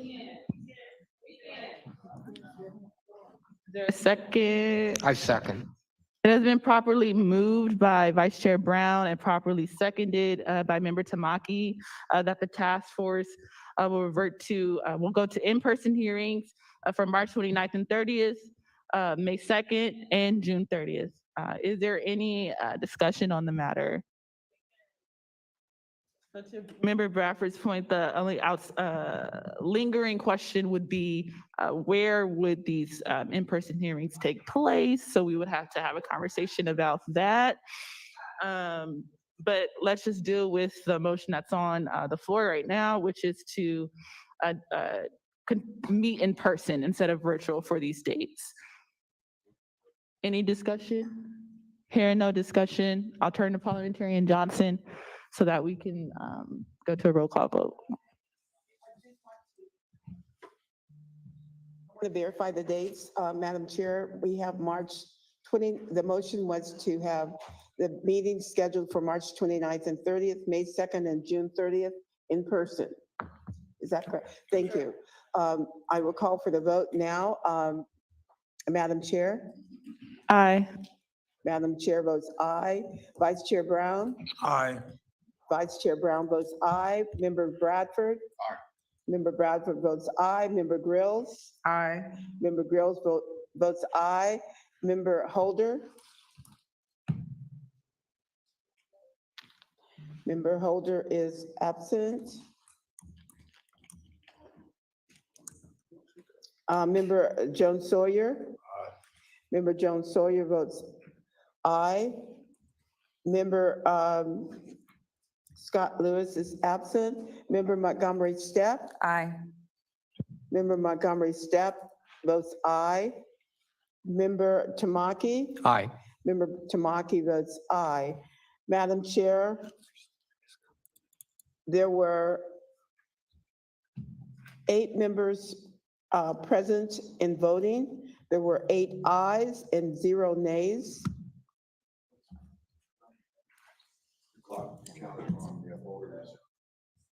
Pardon me? 7 ayes. 7 ayes. Holder's missing and Jovan is missing. Member Holder She's not here. was absent. Yeah, so you don't have 8. 7. And Scott Lewis was absent. So you have 7. That's 7 voting. I'm sorry, what did I say? I apologize. Thank you for the correction. There were 7 members present and voting. There were 7 ayes and 0 nays. Thank you, Parliamentarian Johnson. There are 7 ayes and 0 nays, and thus the ayes have it, and the motion carries. We will continue as a task force to meet in person for March 29th and 30th, May 2nd, and June 30th. All right, so the last part is determining the locations. So I believe for June 30th, we said we would have it in Allensworth, which is near Bakersfield. But then that remains, where would be the locations for March 29th and 30th, and then May 2nd? I think at the San Diego hearing, folks were saying that the Inland Empire kind of was underrepresented, so we haven't been to the Inland Empire, so that could be an option for either March 29th and 30th or May 2nd, and then maybe we can think of another city. LA, East Palo Alto, Richmond, there's various different places we could go. Chair Moore, may I make a comment? Practicality. Space where we're gonna meet. Oh, sorry. Attorney Brown and then Member Tamaki. Just a couple of logistical issues for the task force to consider. I know that the legislature is in session. I don't know how that may impact their ability to be physically present. We could check to see if this room is available. It seems to meet all of the needs for one of those sessions where they might be most impacted, at least. I'd also like to ask that we can check back in with the task force. If it is the desire of the task force to be in Allensworth on June 30th, we do need to verify whether logistically that's something that we have the resources to pull off. Otherwise, we may need to have an alternative location to consider. Member Tamaki, you're recognized. So I think one other consideration is media market. Yes. And so respectfully about Allensworth, it is crucial importance to California history and our whole story, but it's difficult to get to. And so media market, we're talking about Los Angeles, Sacramento, Bay Area, but basically we want to make it, and this is really a comms consultant thing, but we want to make it so easily accessible that it will encourage, coverage from all over the country. So I think that's a big concern as we go to, this final stage. And so I just want to throw that out there. Yeah, I don't know if Sean is here, but I know we've been in conversation with, folks at NBC who were kind of interested in like the idea of the final meeting being in Allensworth, because they were talking about, there could be this whole production. But it's not practical. Yeah. In terms of logistics. There's that. Okay. Yeah, I mean, they were, talking about like, MSNBC did a whole production for I think the 100th anniversary of the Tulsa Race Massacre. And so they were thinking about doing something similar, in Allensworth, but, again, it may not be practical. It could be, somewhere else, like Los Angeles or somewhere with the bigger media market.